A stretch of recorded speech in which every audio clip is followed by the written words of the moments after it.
All right, it is 6:15. This is the second meeting of our March schedule. It's March 18th. Looks like we have quorum. Ryan, let's take roll. Can you hear me? Yes, sir. All right. Mayor Godis. Here. Mayor Pro Tem Cow. Here. Councilor Willman. Here. Councilor Wusso. Here. Councilor Davis. Here. Councilor Stepp. Here. Councilor Hershey. Present. All right. All right, I'll lead us in the Pledge of Allegiance. Pledge allegiance to the flag of the United States of America and to the republic for which it stands, one nation, under God, indivisible, with liberty and justice for all. All right. Any agenda changes or conflicts of interest for this evening? Mr. Mayor, could you confirm that item 21 has been continued in case anybody's interested in that, or am I mistaken? That is the planning item 1121. Is that right? We're continuing that? I thought that Mrs. Figueroa told me we were. I'm sorry, which one? Item on the agenda 21, planning item 1121, consideration of right of way. Yeah, that's the Bell Rip redevelopment. Is Yeah. that being continued? Yes. So, Mr. Mayor, I just was curious. I see some young lady behind you just ducked. But if anyone like her is interested in that, perhaps we should tell them now so they don't hang out till 9:15 to hear about it. I think if that's staff.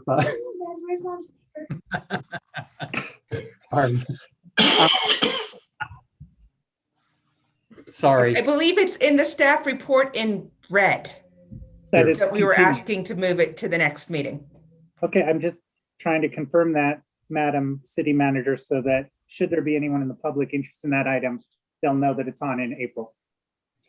right. Councilor Hershey, if you wanted to make a motion to continue that item now, that would clean up the agenda for us. What a great idea. I would make a motion to continue item number 21, which is planning item 11-21, consideration of a right-of-way, the Bell Rippey issue, To the next regular meeting. to the next regular meeting. Sorry, Mr. Cameron. I'll second. Thank you, Charlie. Been motioned by Charlie and seconded by, or been motioned by Tony and seconded by Charlie to continue planning item 1121 to the next council meeting. All those in favor say aye or raise your hand. Aye. Aye. Any opposed? Motion passes unanimously. Any other agenda changes? Okay, are there any conflicts of interest this evening? Okay, seeing none. I will turn it over for citizens appearing before council for public comment. These items are for items not appearing on the agenda. So if it's on the agenda, please save it for that time. Please limit yourself to 3 minutes and give your name and address. Looks like Janice Aherman. Go ahead, Janice.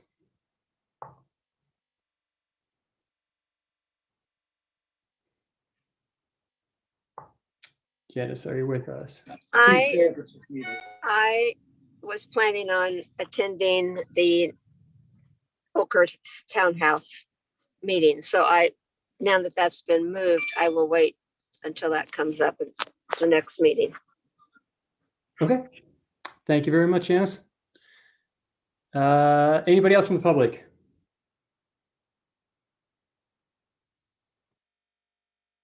All right, seeing none, I'll bring it back for council comments.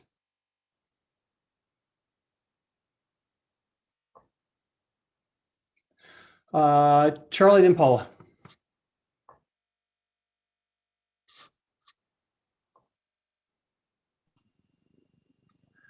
Okay, I got to open up my comments I wrote down so I remember what I was going to say. Just a couple of things. First of all, the Downtown Development Authority, at their meeting this week, learned that they have more funds than they anticipated. They'll be coming back for a budget amendment approval. They carried over, they got some money, I think it's about Steve Boyd, correct me, 400 carried over from last year, and they're going to get about 200,000 in TIF sales tax, which they had budgeted nothing. They voted to start the design with subject to the council's approval of their amended budget, start the design up to $250,000 for 6th Street. So we'll get that underway and maybe get that design, which would be good because if we get it designed, there may be money available to build that. So we don't use our funds we have set aside for that.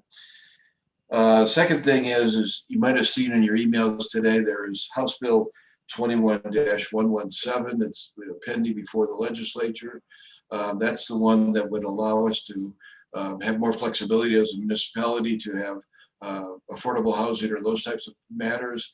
I have sent a letter to Senator Rankin and Representative Will already today. I would encourage other council members to do so. And I don't know if we want to send a letter from the city council in support of that bill. So but that's all I have other than that. I don't know if anybody's interested in doing a city council-wide motion letter. I would second that if that's a motion, Charlie. Okay, I'll make a motion.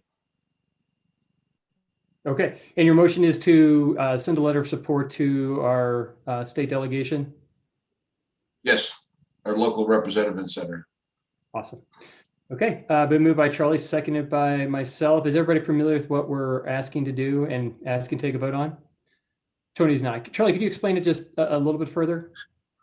Sure. Carl's talked to us before. There was a decision that Colorado Supreme Court issued in Telluride, which dealt with rent controls, and there was some issue about. Carl, get me if I'm wrong on this, but they basically ruled that you couldn't have rent controls, and it's been interpreted that could not allow you to have inclusionary workforce housing, low-income housing. This bill is to clean up the language in the statute on that and to allow for it. Carl, did I get that right? And Yeah. that was So a quick summary. It was determined by the state Supreme Court in the Telluride decision that rent control and measures like that were matters of statewide concern, and so local jurisdictions had been prohibited from engaging in those activities as one of the tools in their tool bag. And so this bill tries to clarify that legislatively so that those are options. It doesn't mandate that anything happens, but it gives those options, makes those options available. It's something that we've been working on, frankly, since the Telluride decision, which was, going on 20 years ago now, I think, maybe a little more, been trying to fix. So hopefully we can actually get that done this year. Do we know that They bill? were going to get it. What's Charlie, It's do you have Oh, hold on. House Bill 21. House Bill 21-117. Sorry. It's okay. Sorry, Shelley, go ahead. No, that's all I wanted to know so we could put it in the motion, just to be specific. Wonderful. Paul, I see your hand up. Is that for previous hand for council comments or question here? For pre-council comments. Council comments. Okay, thank you. Sorry. Does anybody else have a question or comment on the motion? Nope. Okay. Let's, Ryan, would you call roll quickly?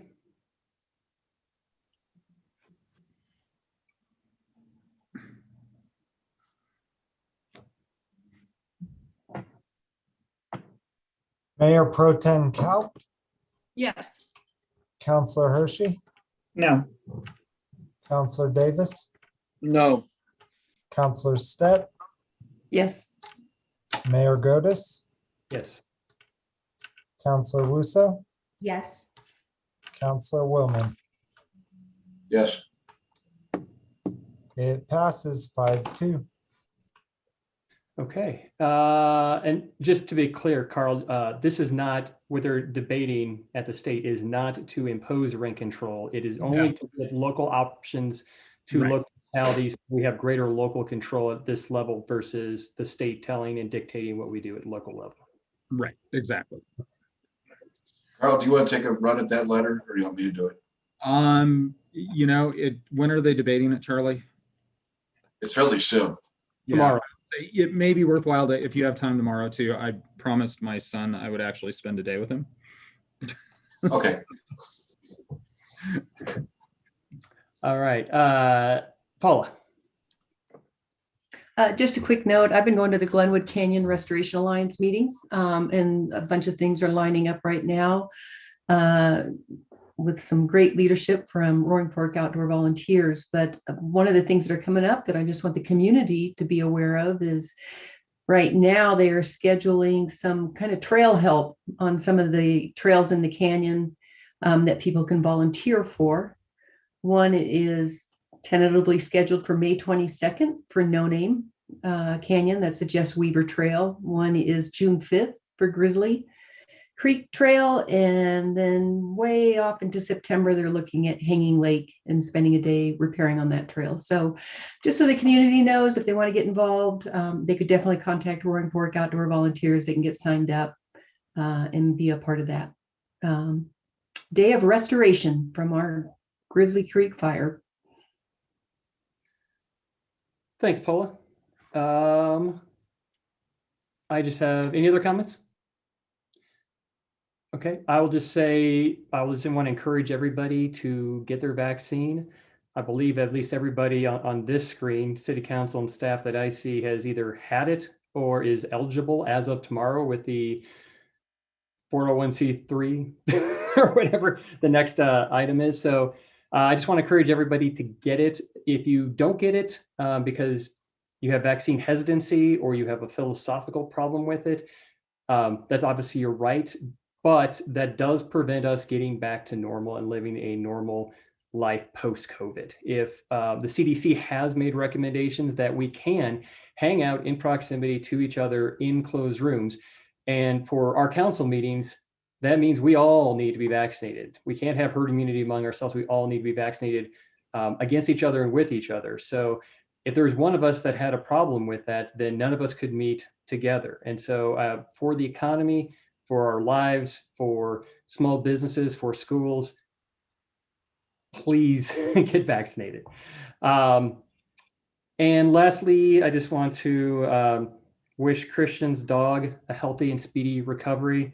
His poor new puppy broke her leg and is going to be out 6 to 8 weeks. So Christian, we're really sorry, and we wish for speedy recovery. Paula, do you have anything else?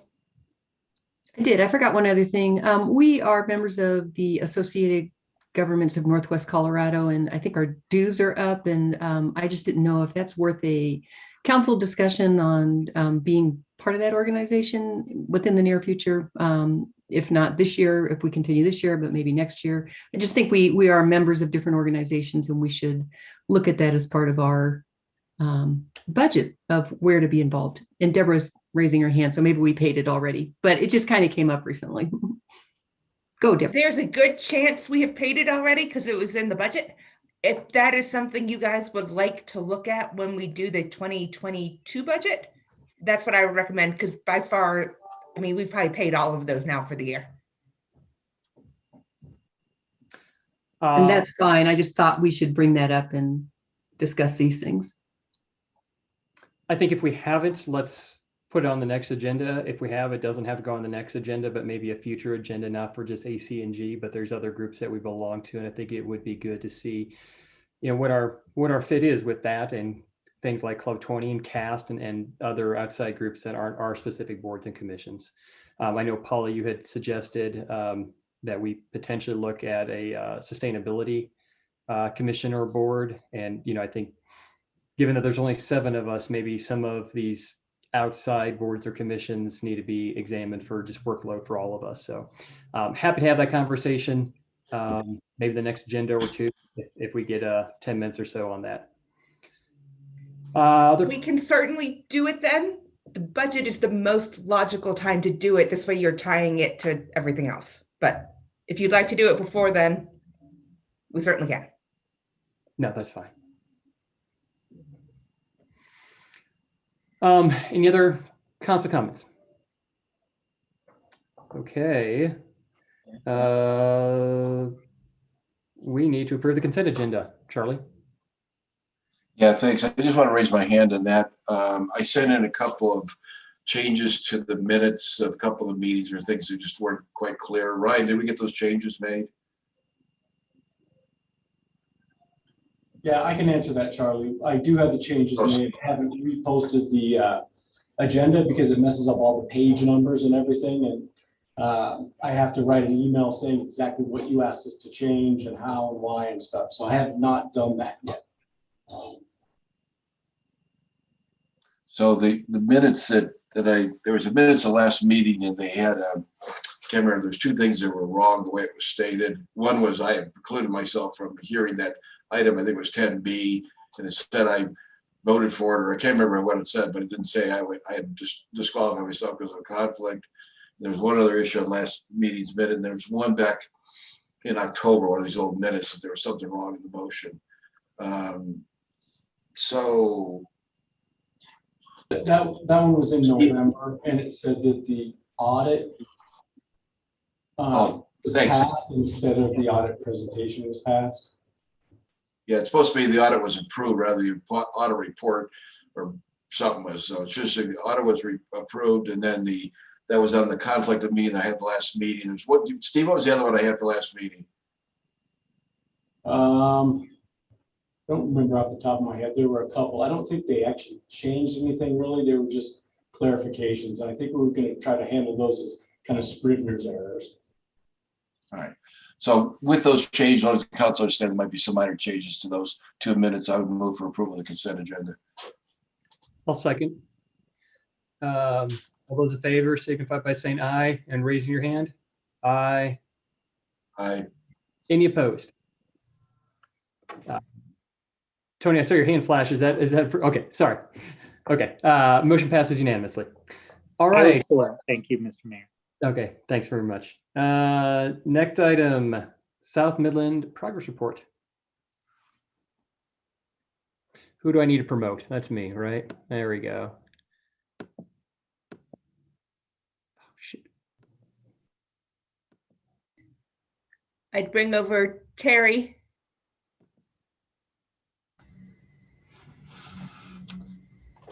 Good evening, Council. Can you hear me? Yes. I'm going to just give a brief update. I gave Brianna and crew a night off for tonight. What we're working on now is that cable netting that you can see as you're going through the site, or you can see from a long way, actually, because of the crane that's installing it right now. We're also continuing to work on the shotcrete walls on the uphill side, as well as we've installed a piece of storm drain that goes underneath the 3 Mile Creek, as well as the, I'm sorry, that was water line that goes underneath the 3 Mile Creek, as well as storm drain that goes down from Midland across Hager Lane and the trail towards the Colorado River. So those are the most recent things that we've been working on. We'll continue to place that cable netting out there, and then we will be moving to water line installation at the end of the month. Do you guys have any questions? No, I don't. Shelley. I had one quick question, Terry, and this came up a little while ago, but it had to do with some of the work that came down from Midland and was close to the Atkinson Trail there down by the river. Yeah. I'm just curious what type of cleanup or restoration the city will do, what's in our contract, and what gets done to put that back to how it was. You know, I know that we've got erosion control measures that will go out there. I will need to look specifically into what they are. I imagine at a very minimum we'll be installing, you know, those permanent logs down the slope there, as well as you know, some hydro seed to stabilize the hillside. But I'll look into that specifically, and I'll send you an email to let you know what we're going to do there. Okay, great. Thanks. Mm-hmm. Ingrid. Terry, usually at the end of the progress reports, they do their little jingle about let's keep South Midland moving. And I was just kind of hoping you could do that for us tonight. I'm no good at singing. Well, I always do. So I think we all with my arms. Thank you all so much.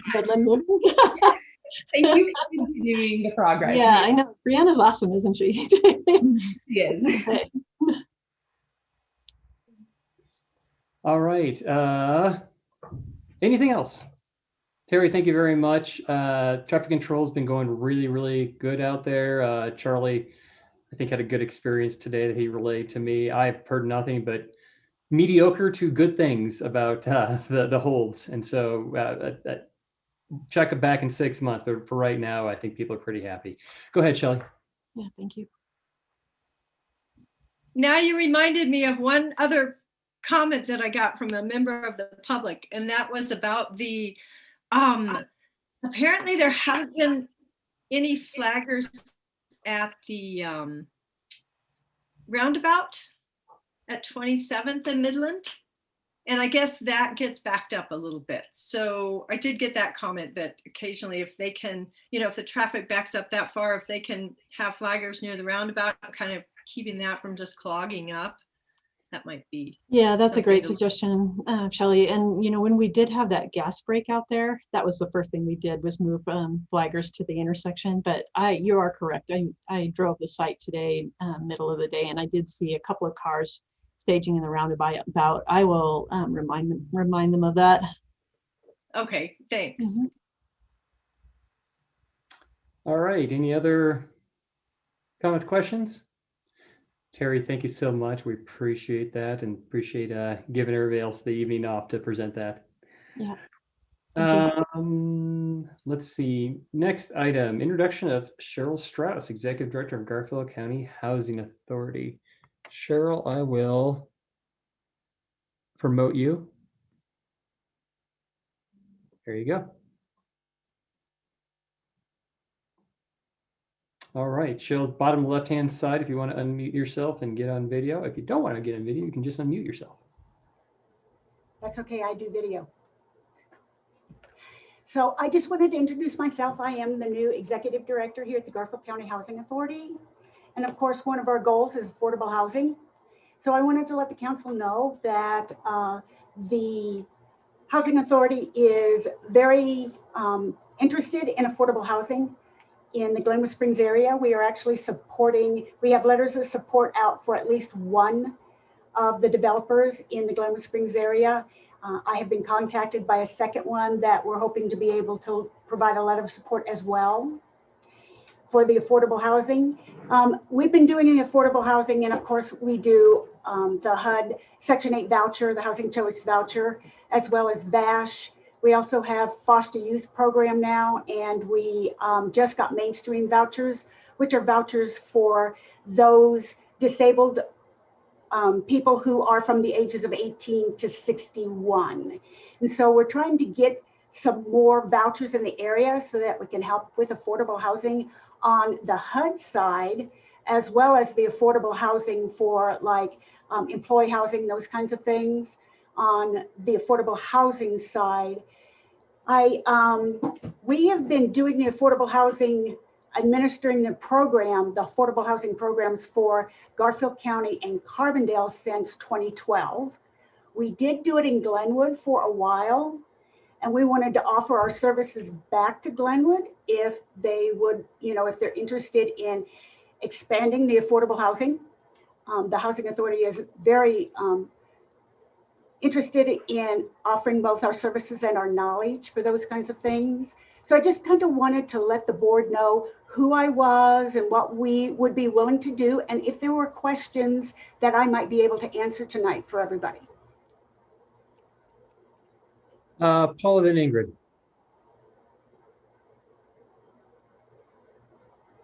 Hi, Cheryl. I am very happy to meet you. As you probably know, we will be talking about inclusionary housing tonight. And I think we had a great relationship with KT Gazunas before. And I'm glad to see you here. And I hope we can continue that. And that the council decides that they would like to work in coordination with you so that we can work on this great endeavor, I think, for our community. So I just wanted to say hello, and that, yes, I'm excited that, there's an opportunity and an open door there. We are as well. Thanks. Paula. Ingrid. Thank you so much, Cheryl, and we're happy to have you in this new position. I'm curious if you have any data, just really quick and off the fly, on increased needs just in this last year. It's just been such a precarious year. I'm curious if you had more applications and an increased or uptick need. You know, we do. And mostly what's the issue in our area right now is that there just isn't enough stock. There isn't enough 1 bedrooms, 2 bedrooms, 3 bedrooms that we have for affordable housing. We just don't have them. I will tell you that I have had 4 different developers contact me about whether the Glenwood Springs, the Roaring Fork Valley basically is a good place to where they could be developing affordable housing. And of course, all of those people, like I said, 2 of them right now have already given some kind of a presentation to the board for support. And then I have at least 2 more who have contacted me who I know for a fact are looking at the fall CHAPA deadline for looking for affordable housing tax credits as well. So I know that there are developers who are interested in the area and want to come into the area. I can tell you that we have, now I'm not sure about affordable housing, the affordable housing side as much as I am the HUD side right now, but I can tell you that we don't have, I mean, other than in the Aspen area, we really don't have any supportive housing for workforce. We just don't have any. And as well as affordable housing for like the 80 AMI and below. And of course, HUD requires 30 or below for the very, very low income.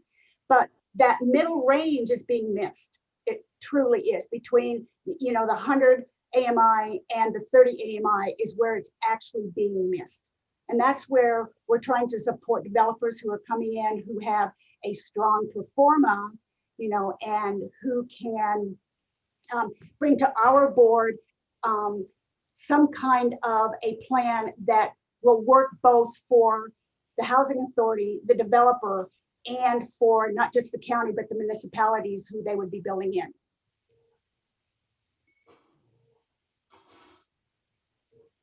I'm muted. Thank you so much for that. You are welcome. All right, is there any other comments or questions?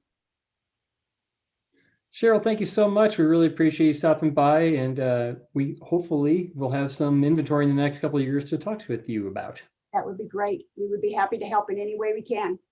Thank Awesome. you.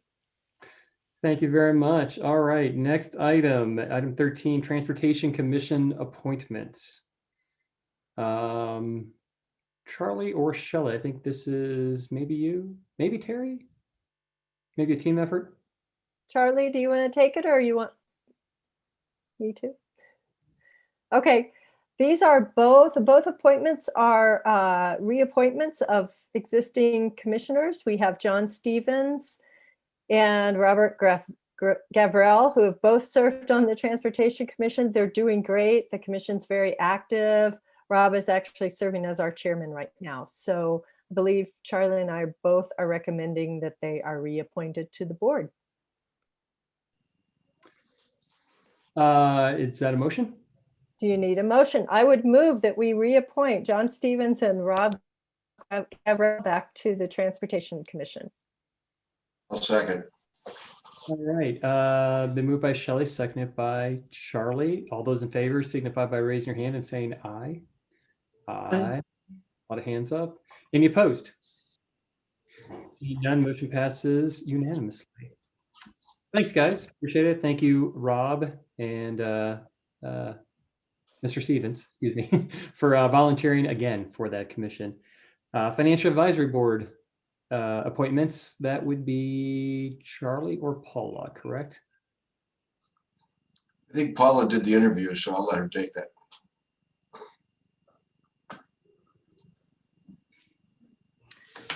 Sorry, I was not ready. Let me pull that up on my agenda here. I was expecting Charlie to do it. I'm dodging tonight. I see. Yeah, hold on. I've got the agenda open over here.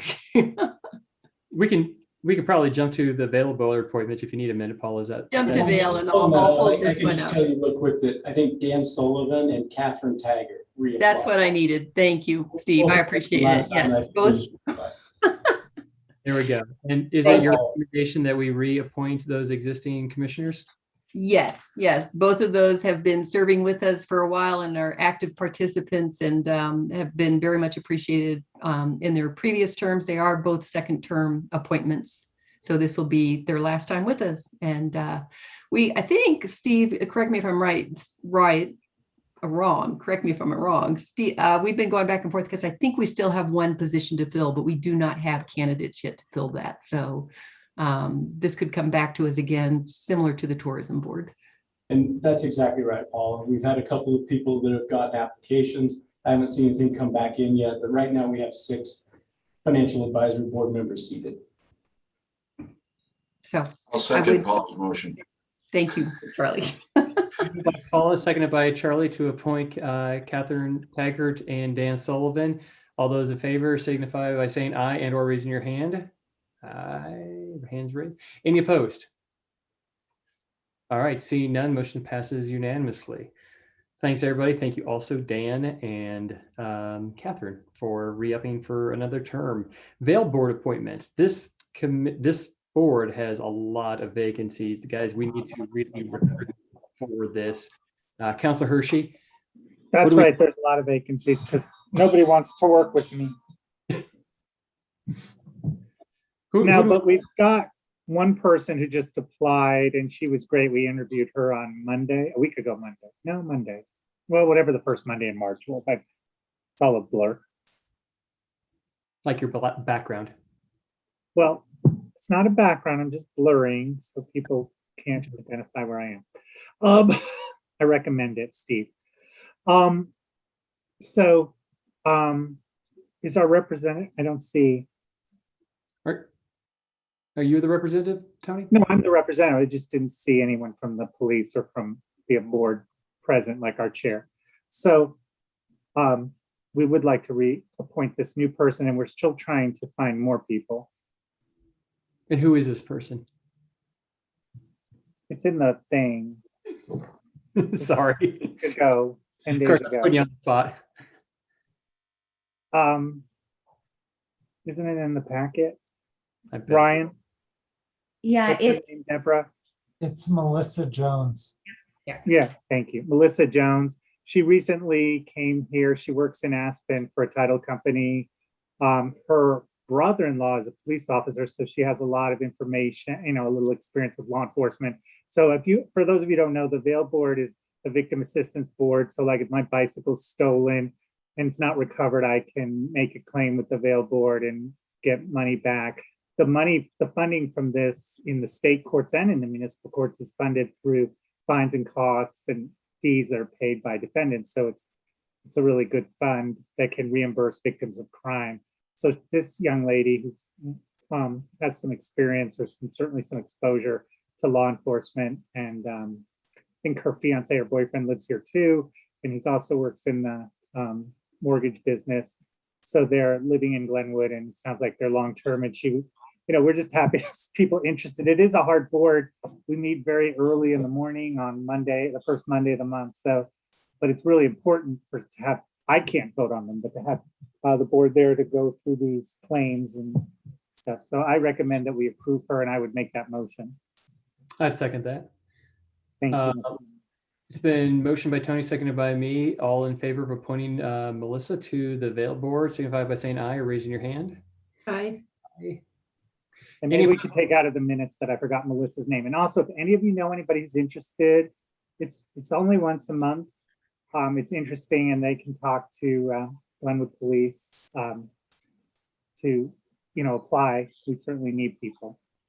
Is there one more? Avis Lorita. Yeah, I was thinking there was one more person. I don't know my own. We didn't get to interview her though, but that's fine. Do I need to move to approve her? I think that's the will of council. If you want to suggest her, since it's probably just to get a quorum. It is very difficult to get a quorum. In fact, we haven't had a quorum for some meetings, which means some of these claims get delayed. And we're not talking about hundreds of thousands of dollars. It's like $400 for my purse, not my purse, my whose ever bicycle or whatever. So yes, I would move to approve her as well. All right. So let me just finish we had unanimous approval, Melissa. We had everybody vote for that. Avis is the next person. All those in Yeah, and favor? she's being reappointed. Reappointed. Okay. So motion by Tony. I will second that. All those in favor of reappointing Avis signify by saying aye or raising your hand. Aye. Aye. Any opposed? Motion passes unanimously. All right. Hopefully that helps with your quorum. Thank you both, Melissa. Thank you, guys. Next item 16, this ordinance number 1, series of 2021, adopting inclusionary zoning for affordable housing, second reading. Who am I promoting, or am I? Shelley, go ahead. Well, I was just going to see what the procedure is going to be if we are, since it's second reading, there was some cleanup on the language. Are we having discussion, or are we just going to approval? Well, it's on the agenda. So I'm happy to make a motion. Yeah. Oh, Hannah has her hand raised, so I'm going to. Yeah. Okay, she's promoted. Thank you, Mayor. Looks like I don't have my video on, but that's okay. I'm in City Hall if anyone's interested. So I would like to give just a quick update because we do have, obviously I've provided you with a fire hose of information, which you saw on your packet with all of the attachments. So let's go through a few quick updates, and then Shelley, definitely think having a discussion about the process, and we can pull Carl in as well to that. So first, on the staff report, it was in red at the very top. I wanted to give you guys an update first thing because staff did receive multiple public comment letters submitted from local businesses and organizations that you guys are all very familiar with in regards to affordable and workforce housing policies in general, and also as being considered in this ordinance. And many of those comments, it might have been a little confusing. That's why we wanted to offer some clarification. Are letters in support of a project proposal that's going to be reviewed separately. It's not currently an active application. So a lot of the comments in the letters are advocating for that particular project, but also in an overall sense, changes related to the voluntary deed restriction program specifically. That's also being considered as part of this ordinance, but not the specific change they're mentioning. I included a public comment section in the staff report, but most of them are promoting City Council reviewing flexibility in certain components of this ordinance, specifically employment area. And I'm happy to go into detail further with that if you guys have questions. So this is the second reading of the ordinance, 1 of 2021. This includes code amendment changes that would add inclusionary housing and also make alterations to our voluntary deed restriction program. So staff incorporated the changes you guys spoke about on first reading, which included changing the applicability from developments of 5 units or more, and we moved that to 10 units or more. And then also changing the time period in our voluntary deed restriction program, the depreciation to begin at year 5 instead of year 3. And then also kind of to Shelley's point, I would like to point out, we do have a couple of quick errors, typos to contend with. The first one being on page 100 of your packet, which is the voluntary deed restriction program. My apologies, there's a lot of information to change here. So the numbers did not get changed in the code language. So that will need to be changed to indicate 0 to 5 years of 0 depreciation, and then 6 to 10 years of 20% depreciation. Currently in the code section, it still lists the old numbers. So my apologies for that. And then also page 96, when we actually get to AMIs for rental price for our mandatory inclusionary housing program, a change needs to be made. It currently states from 80 to 100% AMI, and we would consider changing that to 100% AMI to match better with the housing guidelines. Also, Jen's memo that's included in your packet has an updated number for developments that will be exempt from these considerations. So a couple more have come in since the last time we spoke. So I wanted you to be aware of that. And then one thing that I did want to share my screen with, if I can, actually, does not look like I have that capability. So I can just explain it to you. Can you give her that capability? Yeah, I don't have video or share screen capability. I think she needs to be promoted. She is promoted. Hold on. Someone named Hannah Clausman is there. I mean, you see her in the frame, right, guys? There we go. There she is. Hello. So I'm going to share my screen because there was a lot of confusion the last time we spoke regarding the ordinance that included the new mandatory program of inclusionary housing versus what our existing voluntary deed restriction program. So I want to make sure that you guys did have a chance to look at that.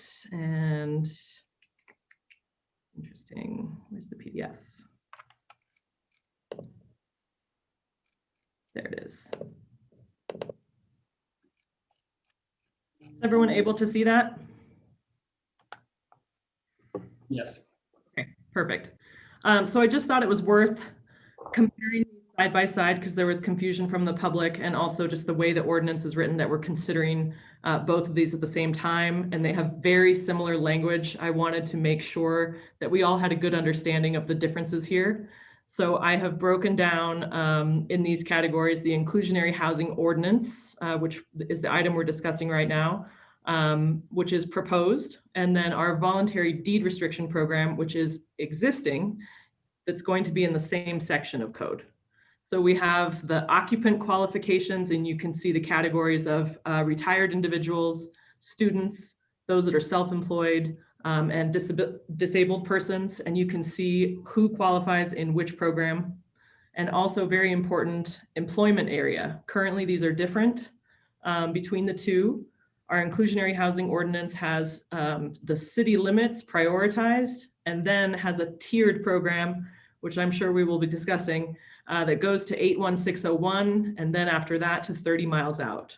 Our voluntary deed restriction program is currently set to the area of 81601 zip code or a business that's headquartered in 81601. And then unit type, you can see that our voluntary deed restriction program does not apply to for sale. The mandatory inclusionary housing ordinance does, and the affordability indicators for each program. And then a section on incentives. You can see that the inclusionary housing ordinance side does include some density bonus and site design flexibility incentives, but no fee waivers. Whereas on our voluntary side, we don't have those density or site design flexibility, but fees are waived. And it was wanting to be noted that parking is not flexible in either of these two. So I can take questions on these later, but I just wanted to point this out for your benefit as well as the public to make sure that we're clarifying between the two programs. And then obviously the biggest change in this second reading is we have included the housing guidelines. That is the next item on the agenda. It is an extremely long document and detailed, and staff has been working hard to make sure that that matches up with this ordinance as written. And we have noticed some discrepancies, but we've tried to get you a good product tonight so that you can at least consider it. How you move forward with the two, I'm going to leave that discussion with Shelley and Carl. And I think I will leave it at that. The findings for this particular ordinance are on page 90 of your packet and 108 for the two aspects. So, and I'm just following that up. Hannah, you'd also pointed out in that we have a typo in, I can't remember which section. I know it's a B regarding 80 to 100% AMI that just needs to be listed as 100% AMI. Yes. And that is on page 96 of the packet. in the code language. Yeah, so something Shelley and I talked about earlier today, just for council's benefit, knowing that this is such a large undertaking, is the possibility if council is comfortable with the framework of the program that is outlined in the ordinance, is adopting the ordinance tonight, taking you guys' comments on the guidelines and ones that you may have over the next couple of weeks, and actually putting off making a decision on the resolution tonight. It actually works out pretty well, because by the time the ordinance is effective on second reading, the resolution will probably be approved if it's at the next meeting, either the day before or the day of, that ordinance becomes effective, because it's effective 10 days after final publication. So it gives you a little bit of time to be able to give feedback on the guidelines, and then us to incorporate those changes before you'd have to make a final decision on them, but would allow, if you did want to move forward on the ordinance, kind of sets the clock, if you will, for development in town. 10 days after final passage, that'll be the effective date. And so it, moves that up a couple of weeks, basically. So with that, happy to answer questions. Hannah has worked a crazy amount of time putting this together and knows it inside and out. So she's really the technical expert at this point on all of this. So thanks. Charlie, question or comment? Just one question. I think maybe Carl, you answered just then, but if we have passed the ordinance tonight, we're not approving the guidelines as part of the ordinance, whether we approve the guidelines tonight or not, that's by the resolution. So we get into the priorities and all that stuff, that's in the guidelines, correct? That is. And so, and like I said, that gives us more time to work on that, honestly, and literally they'll match up pretty well in any case. Okay, that's all I had. Thanks. Shelley? Yeah, and I think I agree with Carl that we're probably, the guidelines might need just a little bit more work and a little bit more combing through to make sure they completely are in alignment with the ordinance. So I kind of like the idea of, let's go ahead and get the ordinance on the books tonight, and then we can get the guidelines cleaned up and make sure they align with the ordinance. Shelley, was it a motion I just heard from you? I would move, sure. I will move that we adopt ordinance number 1 of 2020 for the Glenwood Springs inclusionary housing regulations. Is there a second? One I'll second second reading. that. Okay, good. To clarify, Shelley, this is approved on second reading as amended, right? Yes, this is on second reading as amended. That's correct. For the public's sake, always with the ordinances, we take public comment, but because this is second reading, we've taken public comment. We won't be doing that this evening, just if people are wondering. But moved by Shelley, seconded by Paula. Ryan, can you call the question? No problem. All right, Counselor Wilman, Yes. Mayor Godis, Yes. Counselor Wusso, Yes. Counselor Hershey, No. Mayor Pro Tem Kaup, Yes. Counselor Davis, No. Counselor Stepp, Yes. passes 5-2. All right. Thank you, Ryan. Next agenda item is item number 17, Resolution 2021-06, Community Housing Guidelines. Surprise, it's me again. So this is probably going to be the bulk of your discussion, and I know there are probably quite a few people, or at least quite a few people that told me that they were wanting to comment on this from the public, just as a heads up to that. Developers and other organizations may be present. In your staff report, I really wanted to, as this is a 45-page document that myself and community development and legal have poured over pretty extensively to try and bring up from our previous housing guidelines that were part of our program, incorporate the new concepts from the ordinance that's been brought forward, and also incorporate some of the best practices, if you will, in other municipalities that have programs like this. And so this will probably give you a lot more clarity on how this program is going to work. I pulled out a few areas that I do want to highlight, and then I'll probably leave it up to you guys to have questions and discuss and make amendments. The number one being that this includes priority geographic areas for employment qualification. I know this has been a really hot topic that's come up, and a lot of the public comments that you will see from developers are discussing this component. That it is challenging to only have qualified tenants that work within city limits, as that's what the ordinance states. Well, the housing guidelines provide more clarity here, and it's a tiered priority system in which a developer would give priority to those applicants, qualified applicants that work within the city boundaries. But if they do not receive qualified applicants in that geographic area, then they can extend out to the 81601 zip code. If they do not receive qualified applicants that work for employers in 81601, then staff has put forward an additional tier of a 30-mile radius from City of Glenwood Springs. This previously was a 50-mile radius. Staff is proposing 30, just based on conversations from City Council and kind of the intent of housing Glenwood area workers. So 30 miles would include basalt, and Rifle and Carbondale, and also gypsum, just to kind of give you a geographic area there of that tiered system. So this incorporates flexibility mainly aimed at the developer so that there's not a huge risk that they're able to pull from a larger pool if they do not get those first prioritized geographic tenants. Some other aspects as far as qualifications go, there is a self-employment option. So people that are self-employed can also be applicants for community housing.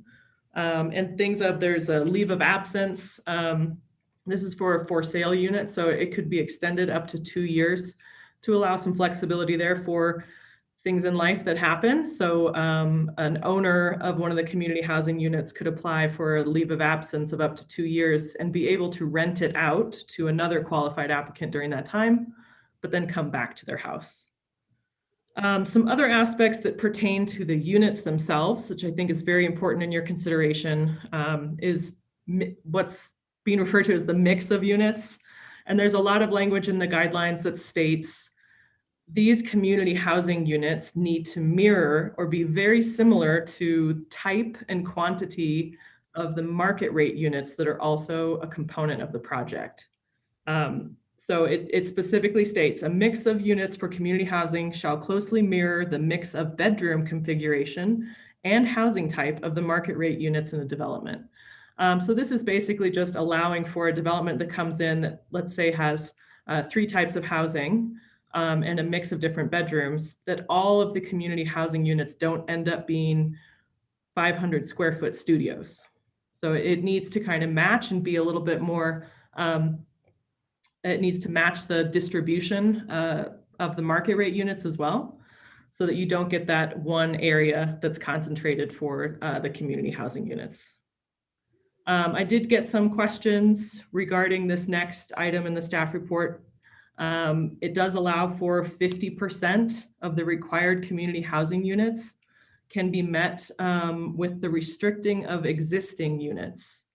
This was also something brought forward from our previous program. So this would include developers' ability to take units that already exist while they're developing a new project as well, and deed restrict some of those to meet their number requirements.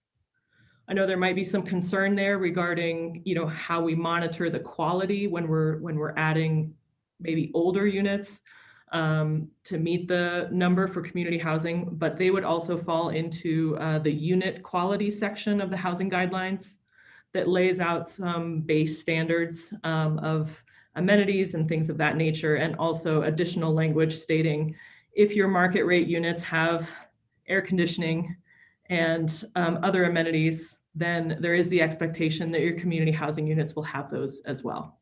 So a little bit of control there that, some subpar product does not come in to meet that community housing unit number. The next item I have is limits on appreciation. Staff did alter this previously from the existing housing guidelines. So as written, the resale of a community housing unit would include the purchase price and a 3% appreciation cap with permitted capital improvements. And there is a list of permitted capital improvements that would be added to that equation. So some programs use the consumer price index, and Glenwood Springs did as well. But this is less complicated and less time-consuming process to set it at a 3% cap. And many other programs do also share that cap appreciation percentage. And then finally, staff did take some time on the incentives after City Council's discussion previously that are included for developments of 1 unit or more. Specifically the density bonus and site design flexibility, adding some criteria for approval there. And still noting that parking requirements are explicitly noted as not applicable for additional flexibility outside of what we already have in code, which staff does believe to be pretty flexible. And then my final comment would be, we have worked pretty hard on this document, but it is lengthy and it is very involved and intricate, and it is intended to be reviewed and updated periodically. So I did put in a recommendation that City Council intend to review this once adopted, and actually once implementation starts to occur within 6 to 12 months to see if any additional tweaks are necessary to make sure that the program is operating as you intend. And staff is recommending approval on this as stated in your staff report, but is also happy to take additional time to make sure that we've got it right. And I will leave it at that and open it up for questions. All right, let's keep this pretty focused on questions right now. I'm going to open it up to public comment. We'll get a chance to give comments after we come back for public comment. So questions only at this point. Shelley, go ahead. And Hannah, I'm going to keep my questions brief because I've spent a lot of time kind of combing through this, and it's still it's a long document and very detailed. So I'm hoping actually that we will continue this tonight. But with that in mind, though, I did have a question on, some of the mechanisms where you can have off-site units, I think is how it's referred to. Let me find that page here. I actually ended up just having to print it out so I could keep track of where I was.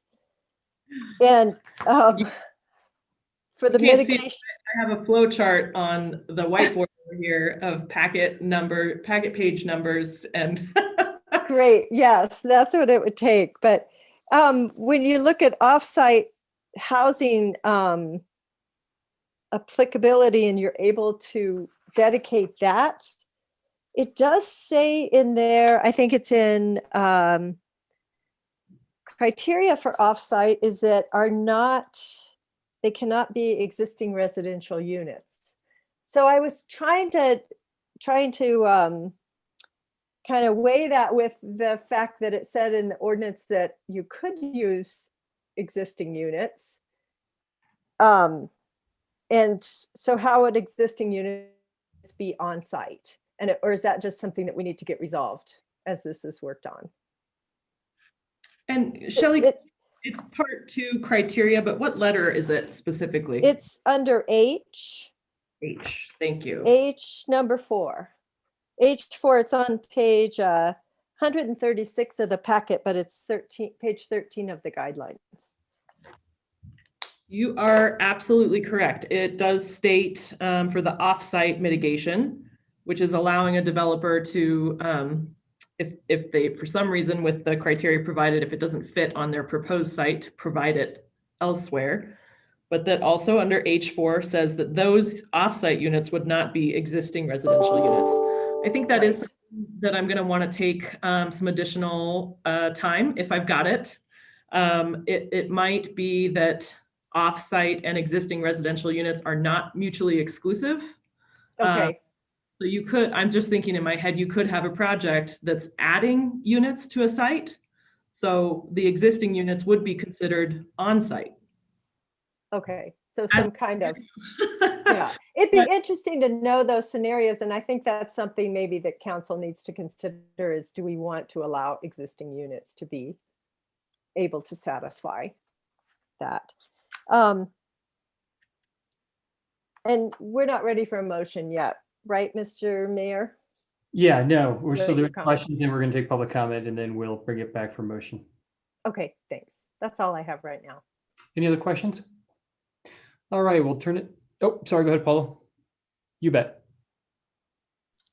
I'm not sure.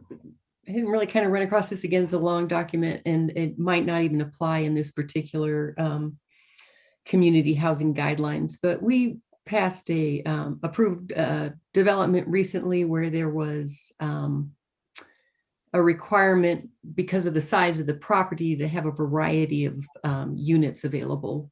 And it was taken care of by having one duplex on there. Is this kind of addressed in when you're building a development, you're doing a variety of houses, that we want a strong variety of houses and not a token variety of houses? Oh, thank you. It's a good question and a topic that comes up quite frequently when you're seeing larger developments. That is not addressed in the housing guidelines. That would defer to the development code that has that in the requirements that you have seen come before you, where a lot of our developments have asked for variances. I think it's fairly easy to state that most of the developments have not wanted to provide a depth of product, but obviously, you know, we have that in our code as something that the city has decided that we would like to see. And there's different mechanisms for getting there, but that is those mechanisms are not included in the housing guidelines. Okay, so we would need to address that elsewhere, starting probably with P and Z. Okay, thank you. All right, any other questions? All right, seeing none, we'll turn it to the public for public comments. Raise your hand if you've called in. *9 is how you'll do it if you're just called in. I don't see anybody that's just called in, but raise your hand. You get 3 minutes, identify yourself and your address, and we will promote you to talk. All right, seeing no public, just about had it. Dan Kessler. I'm just kidding. I happy to take public comment. I'm glad we have public comment. Dan, go ahead, bottom left-hand corner to unmute yourself. Can you hear me? Yes, sir, we can. Okay, great. Thank you very much for the opportunity. Sorry for making this a little bit more lengthy than you wanted. But just wanted to take a second to introduce myself and my partner. I'm Dan Kessler. My partner, who's going to speak in a bit, is Andrew Corge. We are K2 developers.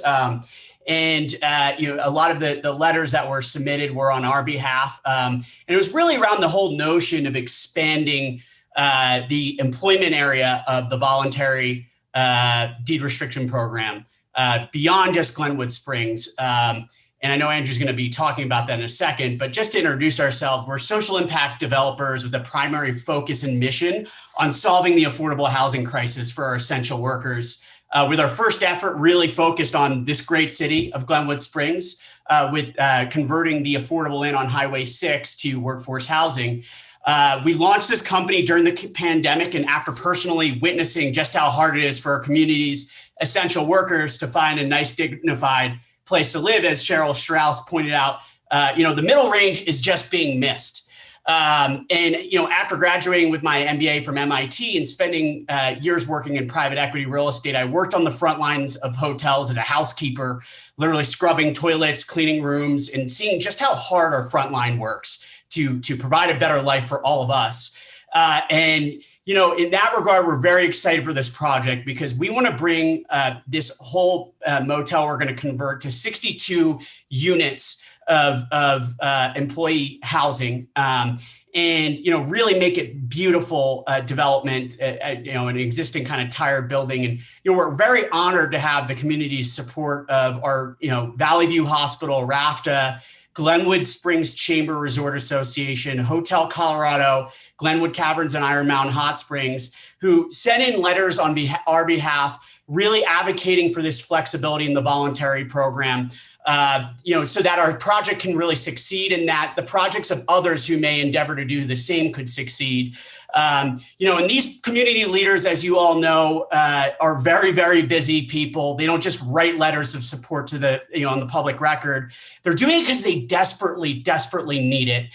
And in allowing the employment zone to expand while prioritizing, and that's our first goal, and emblematic by our first efforts to reach out to Cheryl and to the Chamber of Commerce to say, we want to house those who work in Glenwood, but just let us, give us some flexibility just in case, we can't, fill 100% occupancy there. So we really appreciate the time to present here. We're hoping that in additional meetings, we might be able to expand that and to further the discussion and respectful manner and are grateful for your time today and the opportunity. Thank you.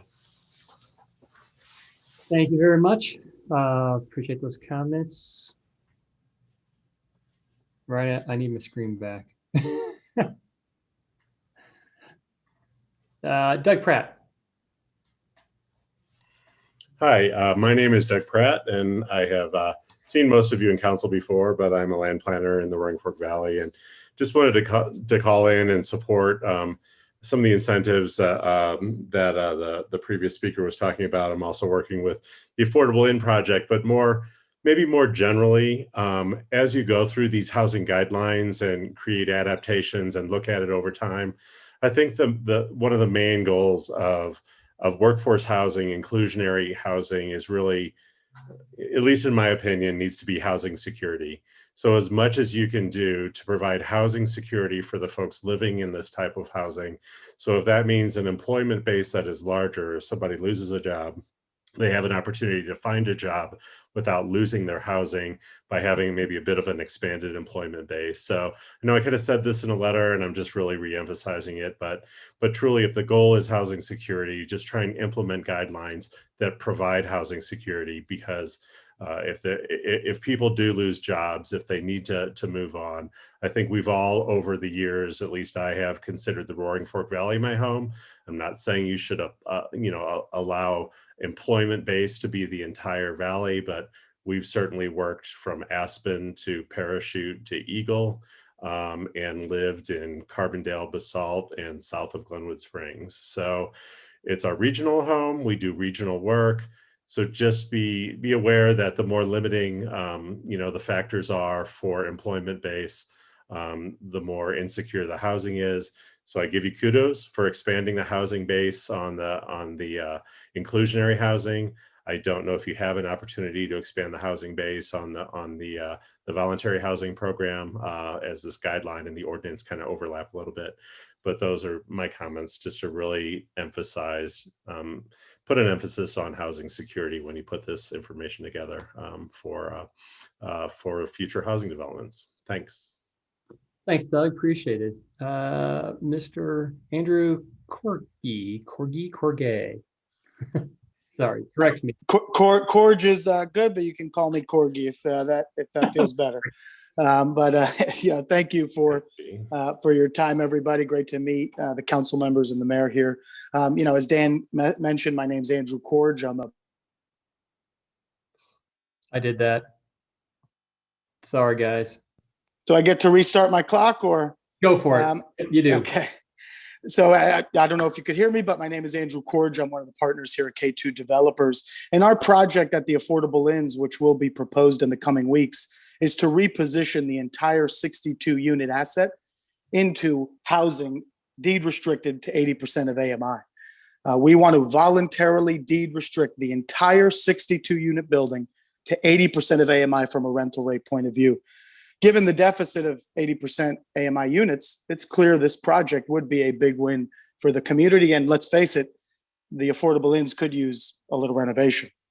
We're moving forward with this voluntary deed restriction for two reasons. First, as Dan mentioned, our company's goal is to use private capital to provide dignified housing that is affordably priced to our essential workers who have sacrificed so much during this pandemic. The second reason we want to use the voluntary deed restriction is because after our multi-million-dollar renovation, let's face it, we're going to need all the financial help we can get in order to convince a private bank and private investors to fund the deal. And you know what?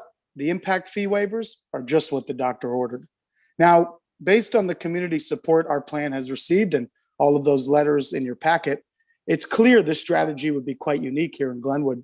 In fact, we've been told by staff that our 162 unit project would deliver substantially more 80% AMI units that have been voluntarily deed restricted in the last 3 years. I think we would all agree that this would be a significant step in the right direction for Glenwood. Candidly, from our point of view, our little 62 unit project could be the tip of the iceberg. In a perfect world, we would like to deliver up to 200 units of 80% AMI housing for our essential workers. But there's one small problem.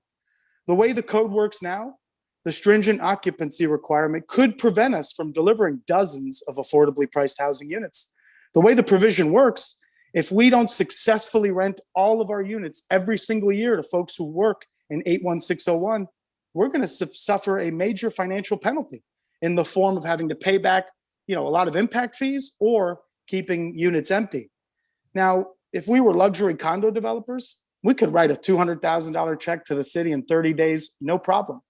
Or when the bank gets mad at us for keeping units empty, we could quickly write them a fat check and add more equity to the table.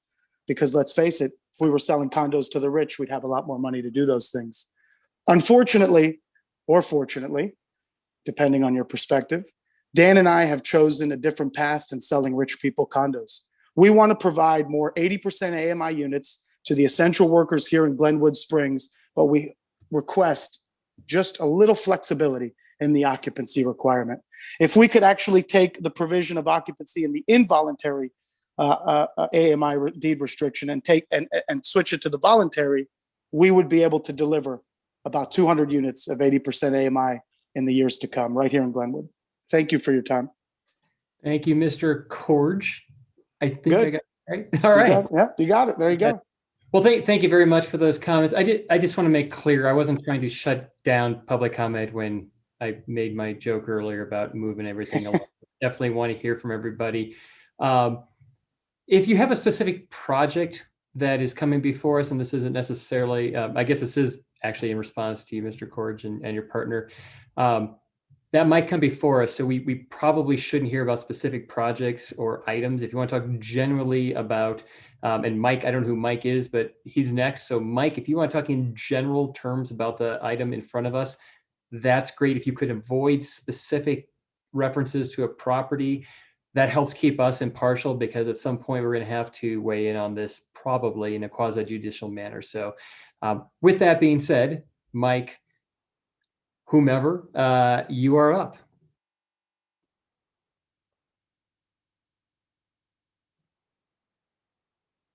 Mike, do I allow you to talk? You with us, Mike?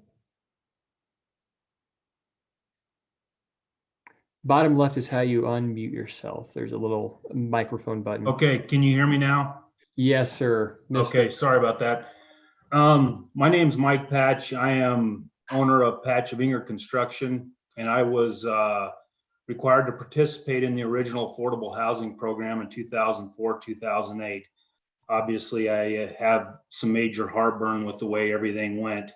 I do appreciate council and staff, especially Hannah, for responding to my email.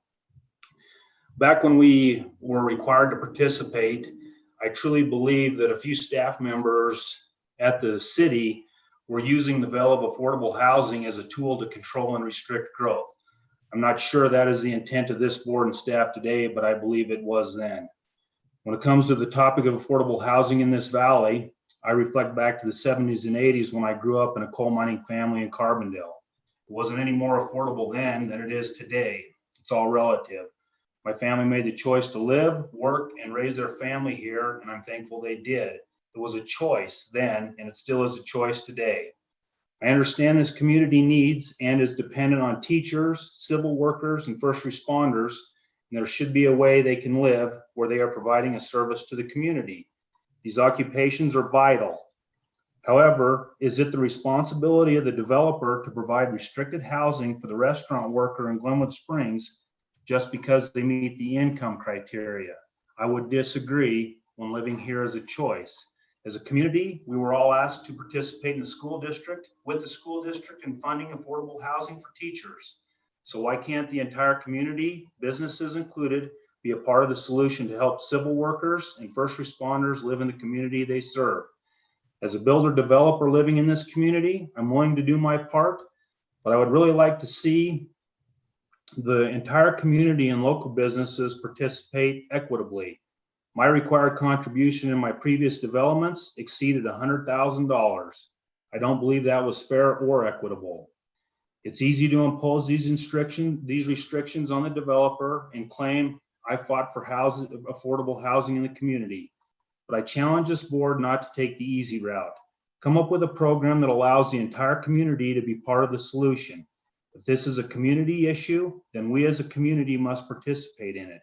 Create a fund that helps the police officer with their down payment or a firefighter reduce their rent, even buy land or existing units to supplement the program. Again, I challenge this board not to take the easy route and place all the financial burden on the developer. Instead, create that program or fund that will benefit the entire community, then leading by example and lead by example and be the first one to contribute to it. That financial gift should be easy if a person truly believes in affordable housing. Thank you for listening. Thank you, Mike. I appreciate those comments. Anybody else from the public like to speak on this? All right, seeing none, I will bring it back to council for further questions, comments, or a motion. Go ahead, Charlie. So I took some time to try to read through all this and try to read a line, which is, I think I should have printed it. I would like a little more time to review this. So I'm going to support tabling this till April 1st. Hannah, just want to point out one typo I found, I think. The bottom of page 3 under employment area exemption, it says if no qualified applicants are received for a sale or rental unit. So does that mean that if there are 3, but then we have 10 units, you couldn't fill the other 7 positions with people in the second priority? I think that's not what you mean to do. So I think you say if there's not enough qualified applicants, then you go to the next tier rather than none. The way it's worded is none. Do you see where I'm looking? Bottom page 3 of the guidelines. On that page, and I will flag it to make sure that the language reflects what we intend. Thank you for grabbing these typos. No, that's all what I actually found, which is pretty. I try to read it carefully, but I'd like to read it again for more content and based on the comments we heard tonight. So much appreciated. Thank you. Shelley, then Paula. Did you make a motion, Charlie, to continue? Okay, I would like to make a motion that we continue resolution, what's the number? Here, I have it. 20. Resolution 06 of 2021 for the community housing guidelines. Let's continue that till the next meeting. Enough time, Hannah? I think continue that till the April 1st meeting. Yes, thank you. We have more time to work on it and get these things cleaned up. I'll second. I didn't want to cut off other council comments, which is why I didn't make the motion. But as long as everybody gets a chance to comment tonight that wants to comment. Okay. So yeah. So just briefly for clarity, the motion on the table is for a continuance, so all comments would need to be on the motion that's on the table. So I'm fine with that. If you want to pull that motion and we want to do all the council comments right now on the unfinished product, that's fine. Might I suggest that we take a vote on the continuance, continue it, come back on that April 1st, I think, or April 2nd meeting, and then do council comments on kind of an open slate? Because right now, just Robert's rules of, how Charlie's going to make me do it is we should keep that comment specific to this motion. So what are people's thoughts on that? I'm good on going ahead and pushing this to the next meeting, and then we can get some of these details worked out and make sure it really works well with the ordinance that we just adopted. And then Okay. we can have more comments at that time. Charlie, you okay with that as well? So even though I seconded this, I did not, I mean, Paul's got her hand up. I think it would help Hannah if council members have a comment between now and help her know that before we come back in first. That's why I was hesitant to make a motion. So I'm going to withdraw my second. I just have a question, Charlie. That's all. I don't have a comment. Okay. Guys should just vote on this already. We know where it's going. You guys are being ridiculous. Paula, what is your question? So just real quickly, Hannah, this the comments that just came from the public on I think this resolution came up because we're looking at the mandatory part of this, not the voluntary part of this, but then is this the time to also look at having a tiered system for the voluntary side if we're going to adopt this resolution? So that did become a little muddled because these are tied together, and the ordinance that just passed included changes to the voluntary program. And unfortunately, we did receive quite a bit of public comment in between first and second reading, and a lot of it was aimed at the desire to have the voluntary program match what is now put forward for the inclusionary housing mandatory program. You just passed the ordinance, so changing the voluntary program, Carl, correct me if I'm wrong, would be another ordinance. It's something that we could consider if that is a strong feeling by council. Yeah, I mean, I think that, this is going to evolve over time. And if we decide to match that up, we can certainly run that. It's just a separate simple amendment. But we would need to do that at this point. So would we don't need to do it prior to April 1st? Or No, anything? I mean, the programs would kind of run as they are. And we can always, we're going to be fine tuning this for a long time if it, as it moves forward, for sure. Okay, that's what I needed clarity on, is if that had to be resolved right now. Thank you. Shelley, any other questions? Yeah, just another comment on what Paula brought up. It seems to me that as we do put this new ordinance in place, if we revise the employment area on the voluntary, would it be easier to administer if they match up? I mean, it just seems it's one less thing that's I think different. Synchronicity there between the two programs is nice at a staff level. If we're already implementing it on the mandatory side, stands to reason that it would be easy to implement on the voluntary side as well. Okay, thanks. All right, we have a motion on the table and a second. Is there any further questions or comments on the specific motion that's on the table? I think Charlie withdrew his second. Charlie, are you? I'll put my second back in again. I did. So I wouldn't allow the comment on that. So, but now I'll put my second. It sounds like everybody's had a chance to comment. Okay. We're doing the pokey. Put the motion in, put the motion in. All right. The motion is just for continuance to the next meeting. Can I just do a voice vote, or do we? No, I'm requesting a roll call vote. Mr. That's fine. Okay. Ryan, let's go roll. All right. Counselor Stepp, Yes. Counselor Wusso, Yes, to continue. Counselor Willman, Yes. Mayor Godis, Yes. Counselor Hershey,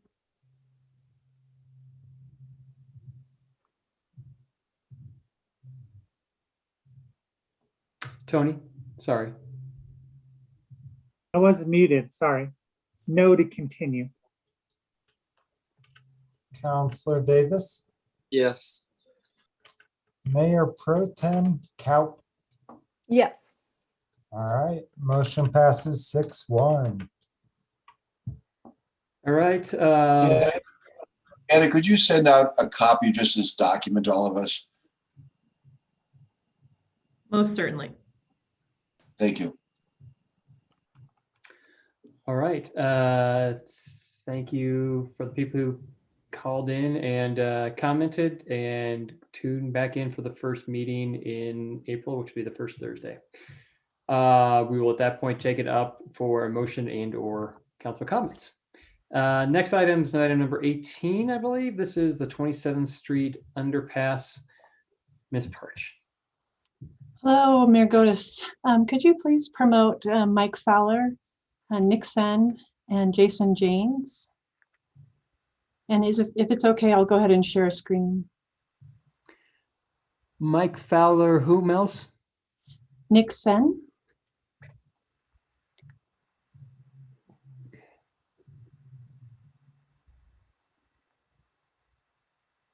And Jason James, right? James, yes.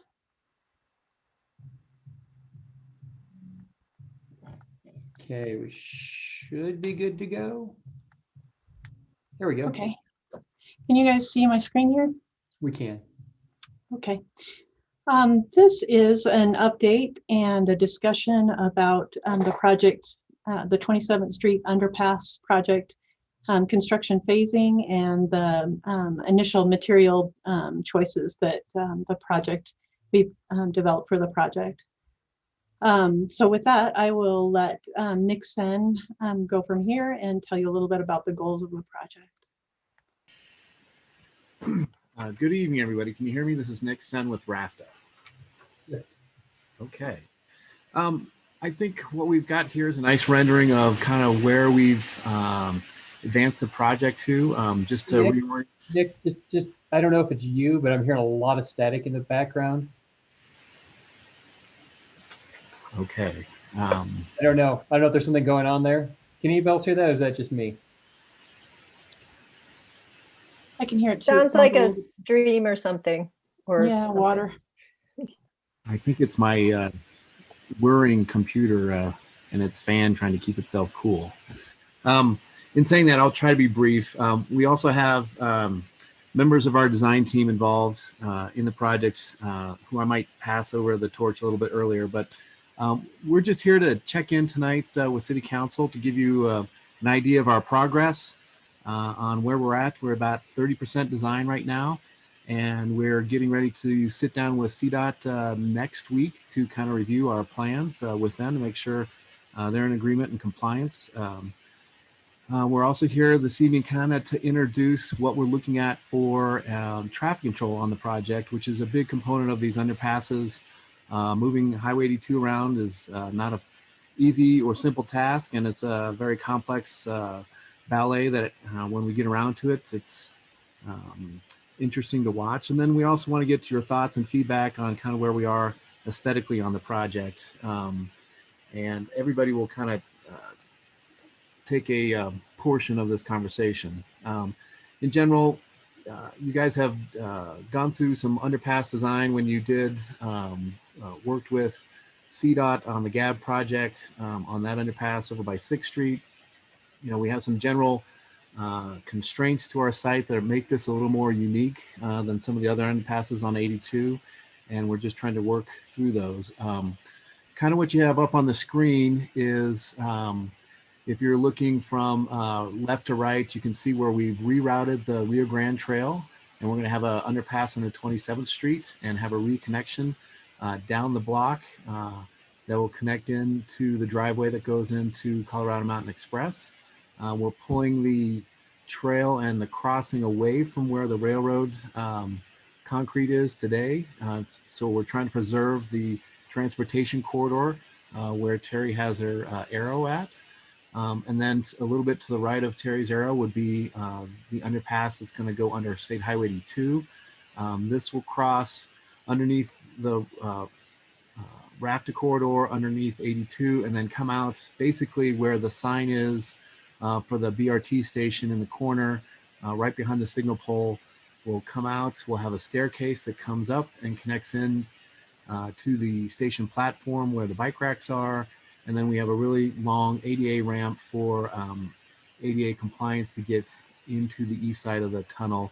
And that will come out at the opposite end of the station, kind of near the bathrooms. So that's kind of a general overview of everything. And in general, I don't mean to overstate things, but through my time here in the Valley, I've been involved in about 11 underpasses on 82, and there's only one with as many constraints as this one.